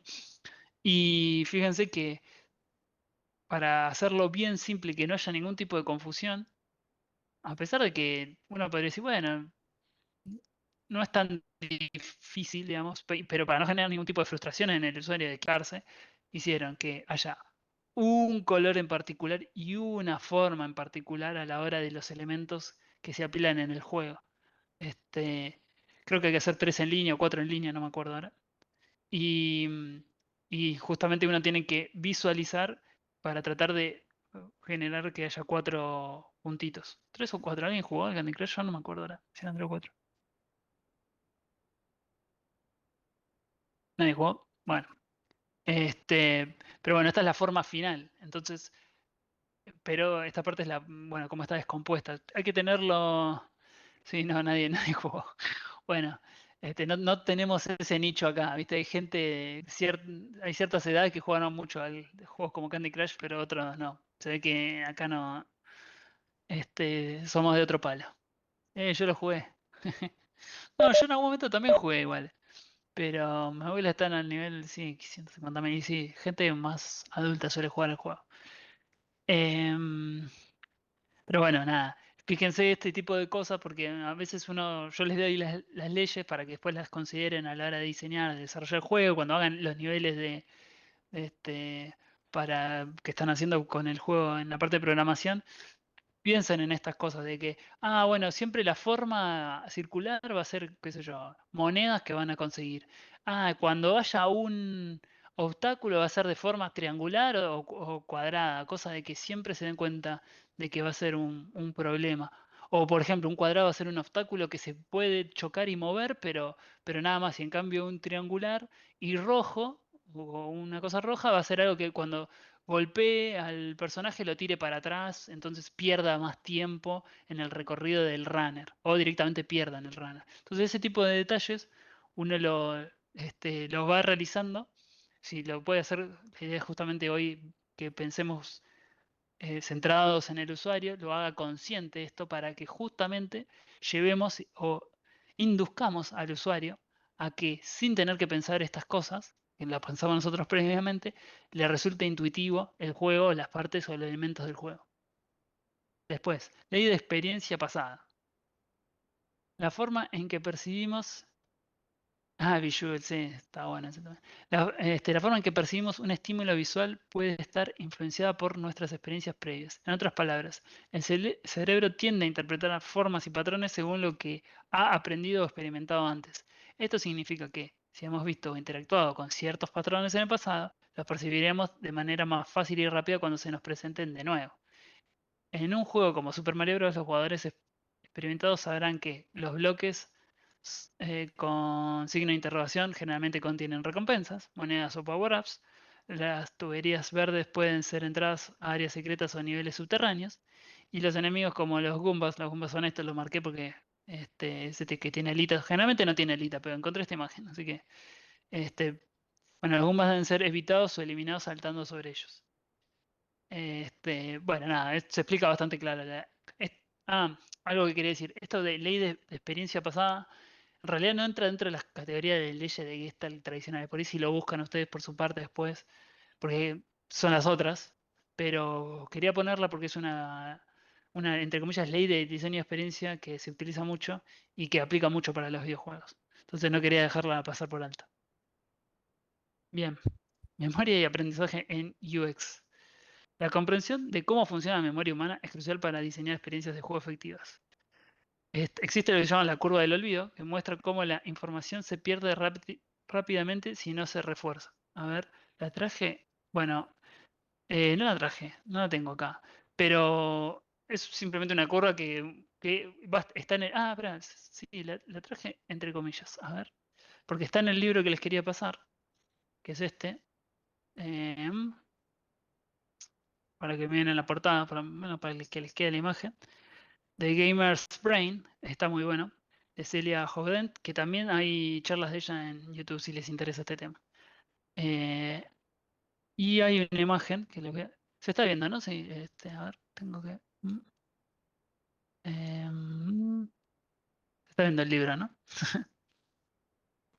Sí, se está viendo. Sí. Bien, a ver, esperen que creo que estaba por acá al principio. Ujujú. Bueno, ya hablo mucho de esto. No es este grafiquito. Bueno, este es el otro que les iba a mostrar, es este, ¿no? Que es un poco como las personas van eh, aprendiendo eh, y olvidándose las cosas. Aprenden, se olvidan, vuelven a aprender. Entonces, primer Acá reminder, no. dice acá.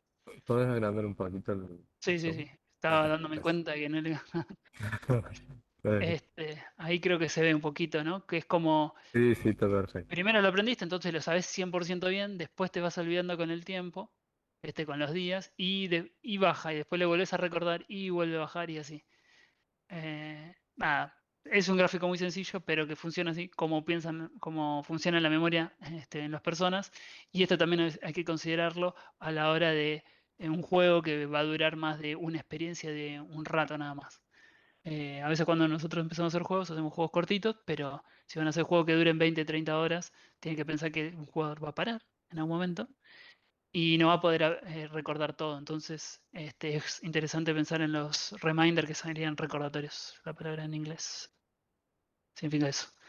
Bien, a ver, entonces, está eso, ¿no? La curva del olvido. Entonces, la información se pierde rápidamente si no se refuerza. Implicaciones para el diseño de juegos. Los tutoriales extensos al inicio de un juego son en gran parte ineficaces. O sea que eh, hay un poco un... No sé cómo decirlo, no sé si decir... muchos diseñadores como de videojuegos reconocidos como que odian mucho el tema de los tutoriales y por lo general prefieren que haya las menos explicaciones posibles. Es como que se interpreta que un buen diseño no necesita tutoriales. Si está tan bien diseñado, o sea, un buen juego, y si está perfectamente diseñado, no debería necesitar un tutorial porque la gente lo entendería intuitivamente, o la mayoría de la gente lo entendería intuitivamente o en muy pocos pasos. Pero en caso de necesitar tutoriales, porque no siempre es tan fácil pensar cómo explicar todo sin decir nada, más que nada mostrando, digamos. eh, Usar tutoriales que sean cortos, eso tenerlo muy en cuenta porque si no, también la gente se disipa y no puede acaparar todo el conocimiento. Un poco que yo les estoy tirando mucho.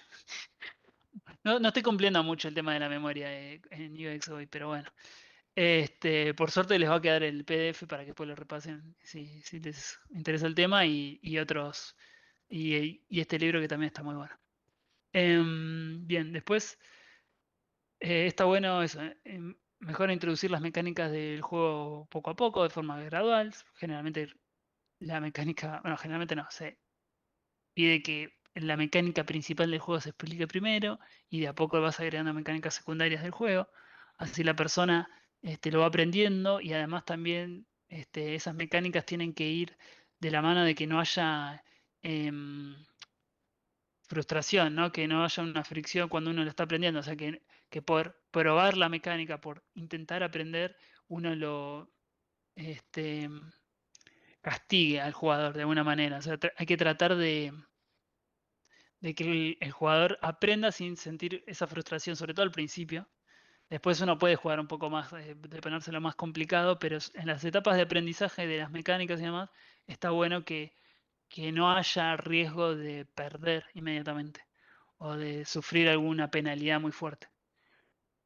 Em, Después, los recordatorios sutiles de mecánicos o controles pueden ser útiles, especialmente después de periodos sin jugar. Bueno, si uno puede detectar de alguna manera que el jugador volvió al juego o volvió a cargar el juego, por ahí en alguna situación volverle a aclarar que con cierto botón hace doble salto, en una situación en que sabemos que lo va a necesitar, está bueno. Justamente para que no tenga que recurrir a la lista de ayudas o salir del juego, ir al menú, buscar en cómo funcionan los controles y demás.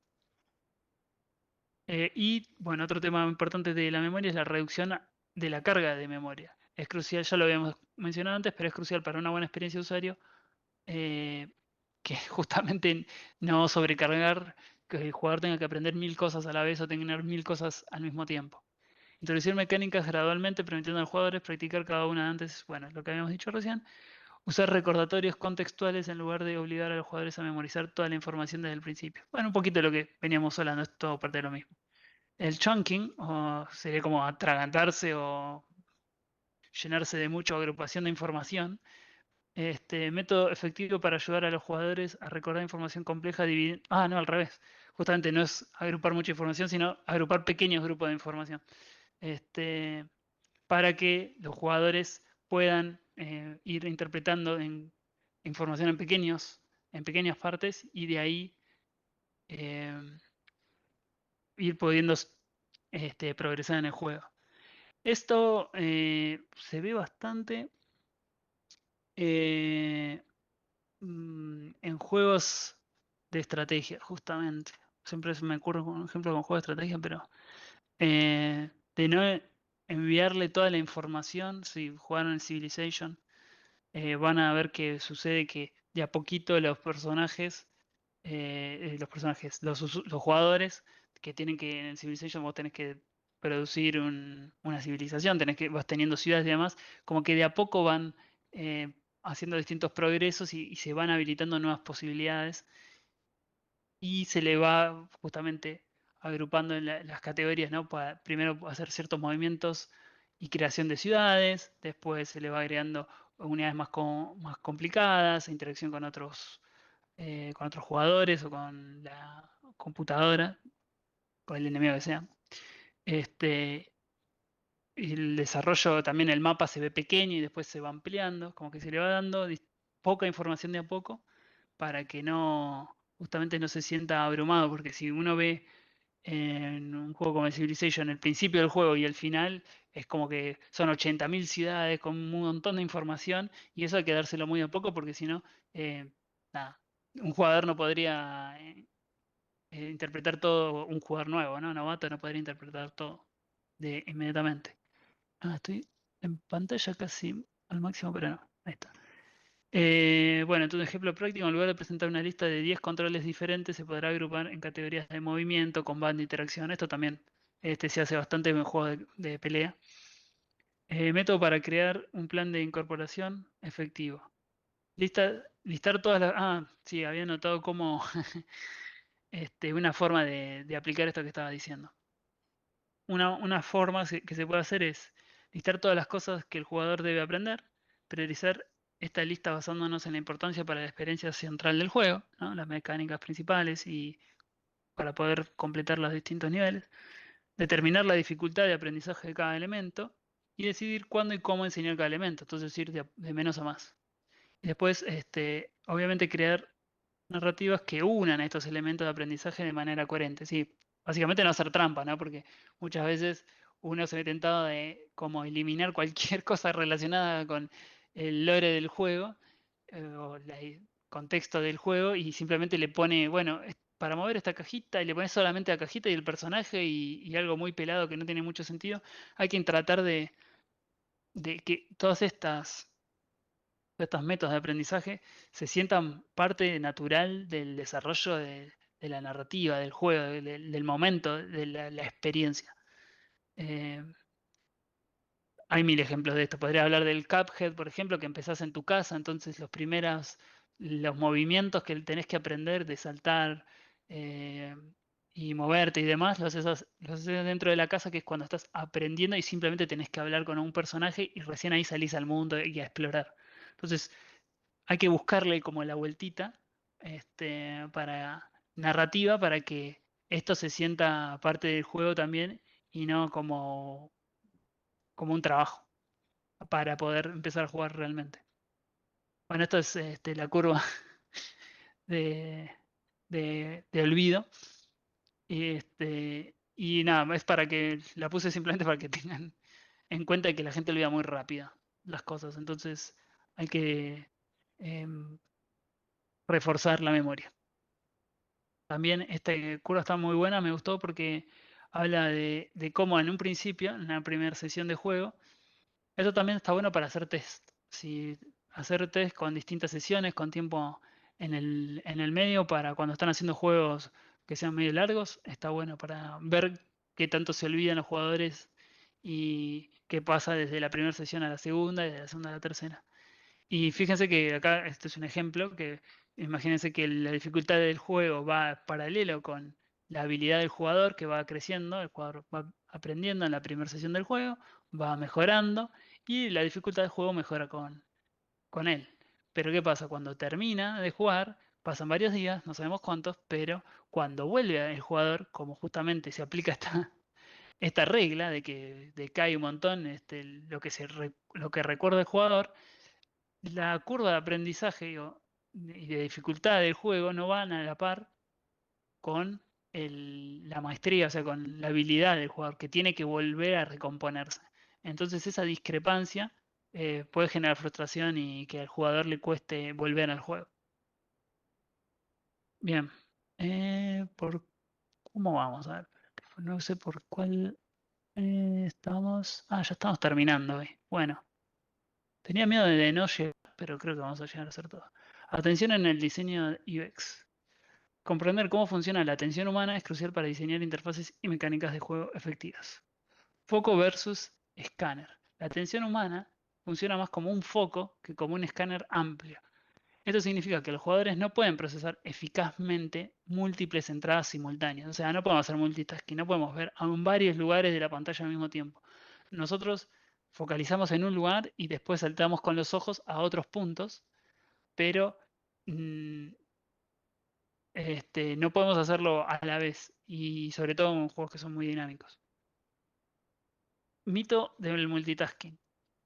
Lo que percibimos como, bueno, es esto, ¿no? Que lo que percibimos como multitarea es en realidad un rápido cambio de atención entre tareas. En los juegos, pedir a los jugadores que presten atención a múltiples elementos simultáneamente puede llevar a una experiencia frustrante o a que se pierda información importante. Entonces eso, nada, tener en cuenta esas situaciones. Problema de sobrecarga de elementos llamativos. En este caso, yo cuando le fui poniendo así como medio reglitas y demás, y este tipo de datos, lo hice para que cuando ustedes vayan a realizar los juegos, chequeen esto y vayan recordando, estoy haciendo esto bien, o un poco como una guía, sobre todo para lo que va a venir después, y lo que van a estar haciendo en la otra materia. Problema de sobrecarga de elementos llamativos. El uso de excesivo de elementos destacados puede ser contraproducente. Ejemplo, en Fortnite se rediseñó la interfaz para usar el color rojo solo para información verdaderamente crítica, mejorando así la claridad de la comunicación visual. Bueno, esto pasa en un montón de juegos. Que hay que tratar siempre que uno muestra, por ejemplo, cuando recibe un impacto del personaje y demás, no poner 25 cosas. Te impactó, te muestro sangre. Además te indico que sobre la pantalla una alerta y no sé qué. No, hay que tratar de utilizar pocos elementos para expresar las cosas que están sucediendo Y cuando uno trata de llamar la atención del usuario fuerte, tiene que ser para algo muy importante y que no debe suceder constantemente, porque si no también cansa. Importancia del contexto y significado. Proporcionar contexto y significado es clave para captar y mantener la atención del jugador. Ejemplo, en Uncharted 2, las mecánicas se introducen en situaciones significativas y emocionantes en lugar de en un entorno artificial de entrenamiento. Eso es un poco lo que les decía, que también va de la mano de esto, ¿no? De crear narrativas que unan los elementos de aprendizaje de manera coherente. ¿Por qué? Porque justamente si uno va enseñando las cosas en situaciones emocionantes, interesantes para el jugador, le va a prestar más atención que si simplemente es, bueno, te enseño, vas a saltar, apretá tal cosa. Bueno, ahora para esquivar a un enemigo tenés que hacer tal cosa. Es como que no resulta interesante. En cambio, si vos lo pones en situación al jugador y le vas mostrando esa mecánica, eh, ayuda mucho más a que el jugador preste atención y recuerde la mecánica después. Fenómeno de ceguera por falta de atención. Las personas pueden no ver cosas que están directamente frente a ellas si su atención está enfocada en otra tarea. Implicación para el diseño. Elementos importantes del juego pueden pasar desapercibidos si el jugador está concentrado en otra cosa. Esto si alguna vez han jugado un juego en el que tenés una barra de vida y te están disparando a 38 bichos y te matan y decís, pero yo pensé que tenía más vida, pasa, es muy común. Hay que tratar de que justamente que haya poca información y clara, y tratar de que de tener en cuenta, si uno quiere inundar a un jugador con un montón de cosas que están sucediendo, de que entonces no va a poder prestar atención a una información extra de, como decíamos antes, tenés que apretar este botón para saltar o alguna cosa así, porque no va a tener tiempo. Pues su cabeza va a estar centrada en los enemigos que vienen o en la situación que le está pasando. Así que bueno, nada, tener en cuenta cuando uno está diseñando este tema.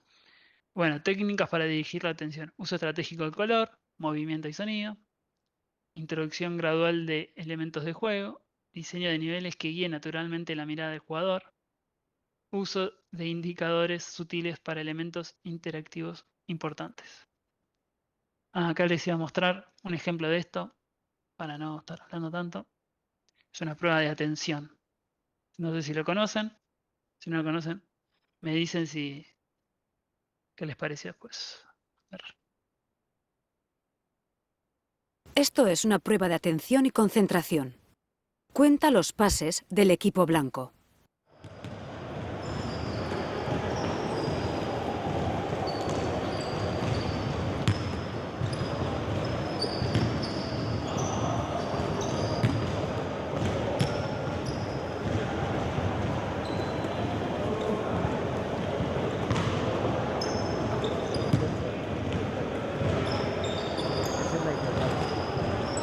¿Cuántos pases has contado?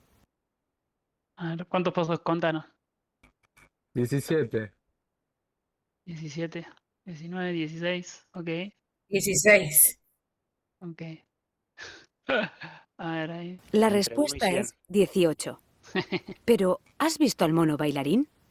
Ah, Uy, esta canción. uy, se me fue el coso. Bueno, ¿vieron el mono? Esto es una prueba de... ¿El mono que estaba bailando? ¿Quién lo llevó a Sí, ver? sí, lo vi. ¿Lo vieron? ¿Lo vieron? Bueno, el chiste es que si uno se pone a contar y a prestar atención solo a los pases, puede pasar, algunos les pasa, a otros no, de que, de que no vean que hay una persona disfrazada de mono este, bailando por acá en el medio. A ver, ¿no lo viste, Fabián? No, no, por eso. Y esto es un poco un ejemplo de que justamente las personas, todos, tendemos a percibir, como habíamos dicho, como en Spotlight, como en... ¿a dónde está? Eh, con foco en vez de un escáner. No vemos general, sino que vemos algo en particular y sobre todo cuando estamos tratando de realizar una tarea en especial. Entonces, a tener en consideración a la hora de diseñar los juegos, porque eso también pasa. Bueno, ya cerrando estos temas, les voy a dejar unos tips o aplicaciones prácticas en videojuegos. Vemos cómo se aplican estos principios en el diseño real de videojuegos. Rediseño de tutoriales momentos del juego. Problema inicial.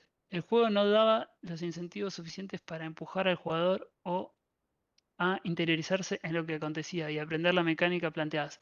Problema identificado, confusión. Bueno, claro, yo acá lo que quería comentarles es un poco lo que habíamos dicho hace un cachitito, que es que el juego, si el juego no da incentivos suficientes para que el jugador se interiorice con lo que le estás diciendo, con la información que le estás dando, con la mecánica, el problema que va a haber es que después eh, va a haber confusión en el jugador sobre qué objetivo lograr, qué es lo que quiere hacer. Entonces, la solución es colocar a la situación el jugador en una situación directa con la mecánica que uno le quiere enseñar, dándole como única tarea la interpretación de esa mecánica en cuestión. Obviamente, los beneficios eliminan la presión de realizar varias tareas, porque muchas veces uno por ahí tiende a cargarlo con, bueno, saltá, esquivá a este enemigo, fíjate que tenés un contador de tiempo, lo tenés que hacer en tanto tiempo, agarrá estas moneditas, fíjate si, de hecho eso puede pasar en juegos runner, ¿no? Darle muchos elementos en un primer momento que agarre moneditas, que tenga distintas plataformas, distintos niveles al mismo tiempo por los cuales pueda andar. Entonces, que un jugador tenga, si uno quiere llegar a ese punto, pero primero lo ideal es que primero se centre en, bueno, si hay distintas plataformas, distintos niveles dentro de, em, ¿cómo decirlo? Distintas alturas por las cuales el jugador puede pasar. Bueno, mostrarle esa mecánica, esa situación. Después mostrarle que hay lugares donde le conviene más que otros porque conseguir más monedas. Después le conviene mostrarle que hay enemigos que te van a lastimar. Después mostrarle que hay lugares que son atajos y ese tipo de cosas. Hay que ir haciéndolo de a poco. Porque si no, y en una situación que le interese al jugador. Bueno, consistencia en el diseño de interfaces. Principio, si un botón realiza una función en una parte del juego, debería realizar la misma función en todas partes. Esto parece obvio, pero a veces pasa que uno usa un botón igual o muy similar en un lugar y en otro para otra cosa, y después genera una confusión y hace que, bueno, genera ruido, frustración al jugador y a veces que no deje jugar. Eh, Después, prueba de usuario de interacción. Importancia, las pruebas revelan problemas que no son evidentes para los diseñadores. Método, observar el comportamiento real de los jugadores, no solo confiar en su feedback verbal. Esto es clave. Muchas veces los jugadores te van a decir que no, que está bien, pero tal cosa, te van a dar muchas veces te van a querer ayudar y darte una resolución. No siempre es lo que los jugadores piensan, el problema. Entonces hay que ver el comportamiento, cómo se mueven los jugadores dentro del juego, cómo interaccionan con los distintos objetos, con los otros, con los enemigos o con otros jugadores, y cómo también verlos a los jugadores cuando están jugando, ¿no? Beneficio permite identificar y solucionar problemas antes del lanzamiento. Bueno, esto pasa seguido.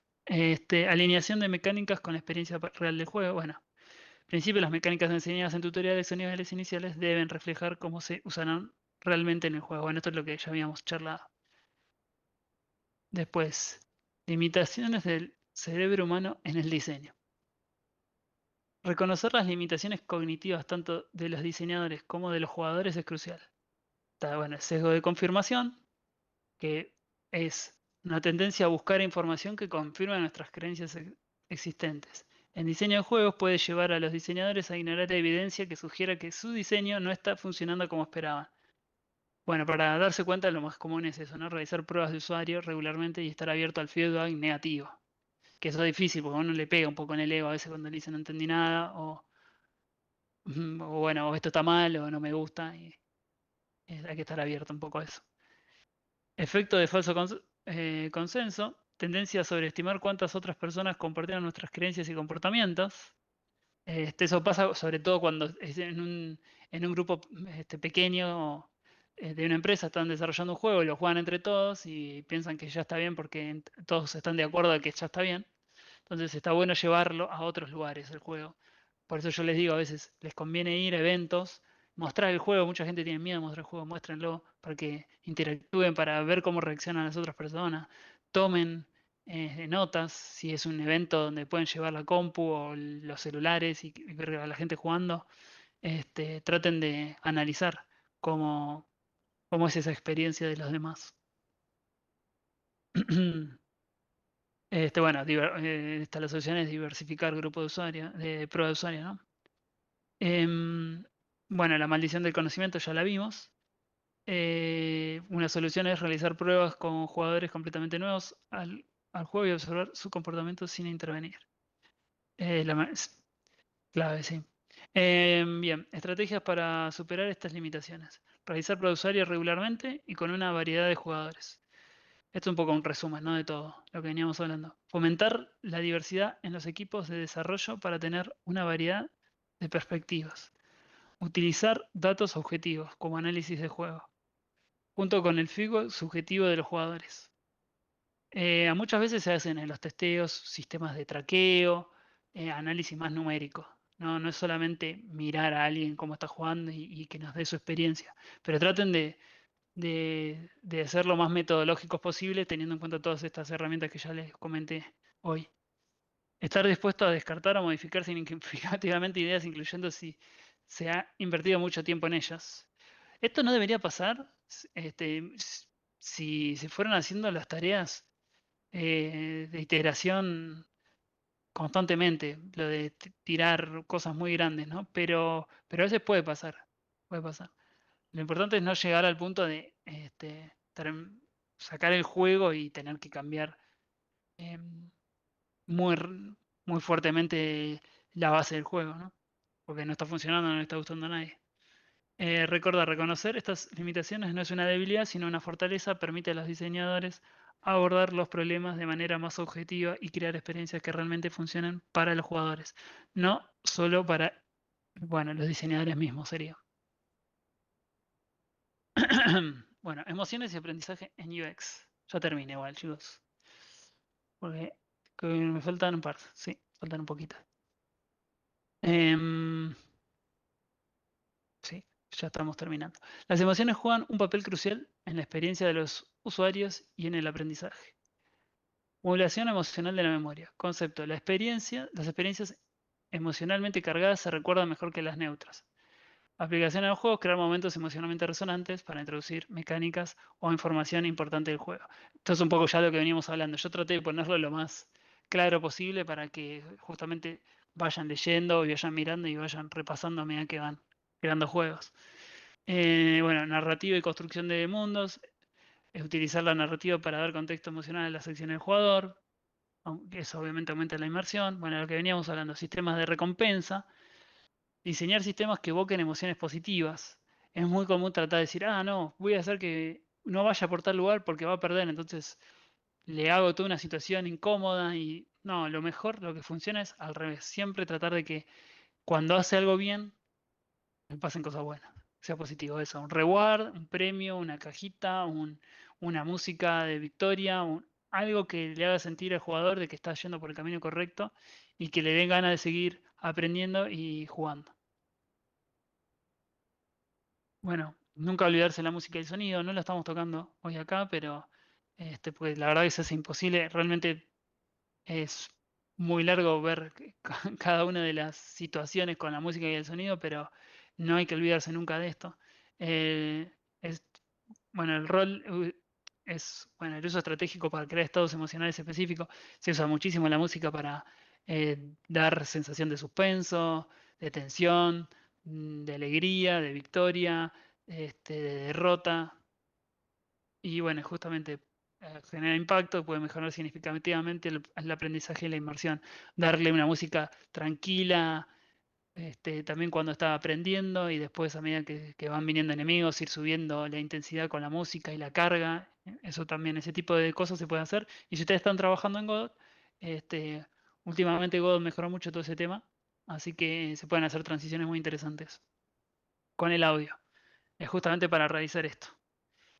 Ejemplos prácticos. Bueno, de Last of Us, la mecánica de sigilo se introducen en un contexto emocionalmente intenso, haciéndolas más memorables. Bueno, también lo vimos en Journey el otro día. Utilizar música y diseño visual para crear estados emocionales que refuerzan la experiencia del jugador. Bueno, un poquito lo que estuvimos viendo. Consideración ética. El objetivo no es manipular las emociones, un poco lo que habíamos hablado al principio. El objetivo no es manipular las emociones de los jugadores, sino crear experiencias genuinamente significativas y memorables. Ojo con hacerles sentir al jugador mal por no comprar la nueva skin y bien por gastar más dinero y ese tipo de cosas, o hacerlo sentir mal por ciertas circunstancias que no debería, digamos, depende del juego, ¿no? Qué sé yo, por hacer una acción incorrecta y demás, o sea, hacerle ir por un lugar muy preestablecido a fuerza de una manipulación. Bien. Recuerden, el diseño de UX en videojuegos es una disciplina compleja que combina psicología cognitiva, diseño de interacción y creatividad. Está centrado en el usuario, el jugador debe ser siempre el foco del proceso, comprender las limitaciones y capacidades cognitivas es crucial, iteración y pruebas también súper importante, el diseño UX no es un proceso lineal sino iterativo, las pruebas con usuarios reales son indispensables. Muchas veces uno piensa que no. Yo me acuerdo que al principio hacíamos algunas pruebas y no le da tanta relevancia, la verdad que son importantes. Em, Balance entre intuición y datos. Bueno, ya también un poquito lo charlamos. La experiencia del diseñador es valiosa. O sea, a medida que vayan aprendiendo, van a aprender, o sea, a medida que vayan aprendiendo y sobre todo si se dedican a un nicho particular de diseño de videojuegos, van a tener un montón de data y de conocimiento y feedback que ya fueron realizando. Por eso también muchas empresas de videojuegos se dedican a cierto tipo de juegos y no a otro, porque justamente tienen ya un bagaje en el diseño y una experiencia que no quieren em, empezar con con un juego completamente distinto. Por ejemplo, si hacen juegos por ejemplo, la empresa Maxis hace juegos un poco de estrategia o de rol y demás. Entonces, cuando hacen ese tipo de juegos, nunca cambiaron a hacer, bueno, un juego de pelea. ¿Por qué? Porque saben que no es su métier, no conocen, no tienen esa experiencia y es importante ir de a poquito, si a ustedes les interesa ser diseñadores, ir aprendiendo un estilo, más que nada, tener un fuerte por lo menos, si no, yo juegos de runners me las sé todas. Este, bueno, pero igual, aunque se las sepan todas, hay que estar respaldado por datos y pruebas y aunque el juego sea parecido a otro que ya hicieron y demás, está bueno probarlo porque a veces por el cambio de estética, porque es un nuevo mercado, porque justamente pasó tiempo y la gente cambia y las sociedades cambian, hay que hacer cambios también. Bueno, es un desarrollo holístico. ¿Qué quiere decir esto? Todos los aspectos del juego contribuyen a la experiencia del usuario, desde la interfaz hasta la narrativa y las mecánicas. Evolución constante. El campo del diseño UX en videojuegos está en constante evolución, influenciado por nuevas tecnologías y cambios en los hábitos de los jugadores. Entonces, el buen diseño UX en videojuegos no solo mejora la jugabilidad, sino que puede transformar un juego en una experiencia verdaderamente memorable e impactante. Al aplicar principios de psicología, bueno, y centrarse en las necesidades del jugador, los diseñadores pueden crear mundos que no solo entretienen, sino que también enriquecen la vida de quienes lo exploran. Bueno, ya terminamos. Quería mostrarles igual eh, para que analicemos un poquito el Half-Life 1 y ya ir terminando, para ver cómo aplicaron alguna de todas estas cosas que fuimos charlando hoy. Es un poco largo el video, así que voy a abrir para que puedan dar el presente. Y si, porque lo pueden ver ustedes, está el link. No los voy a hacer quedarse así. Si ya están medio quemados, los entiendo. A ver, denme un segundo que les abro ya para que puedan dar el presente. Ahí está habilitado. Les paso el link. Si es que no lo tienen. A ver, creo que es este. A ver. Sí, es este. A ver dónde lo puedo copiar. Chat.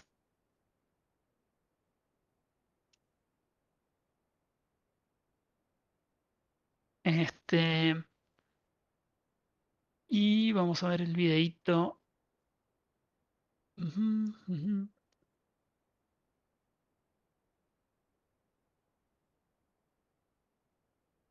¿Estamos? No sé si quieren dar el presente primero, me avisan.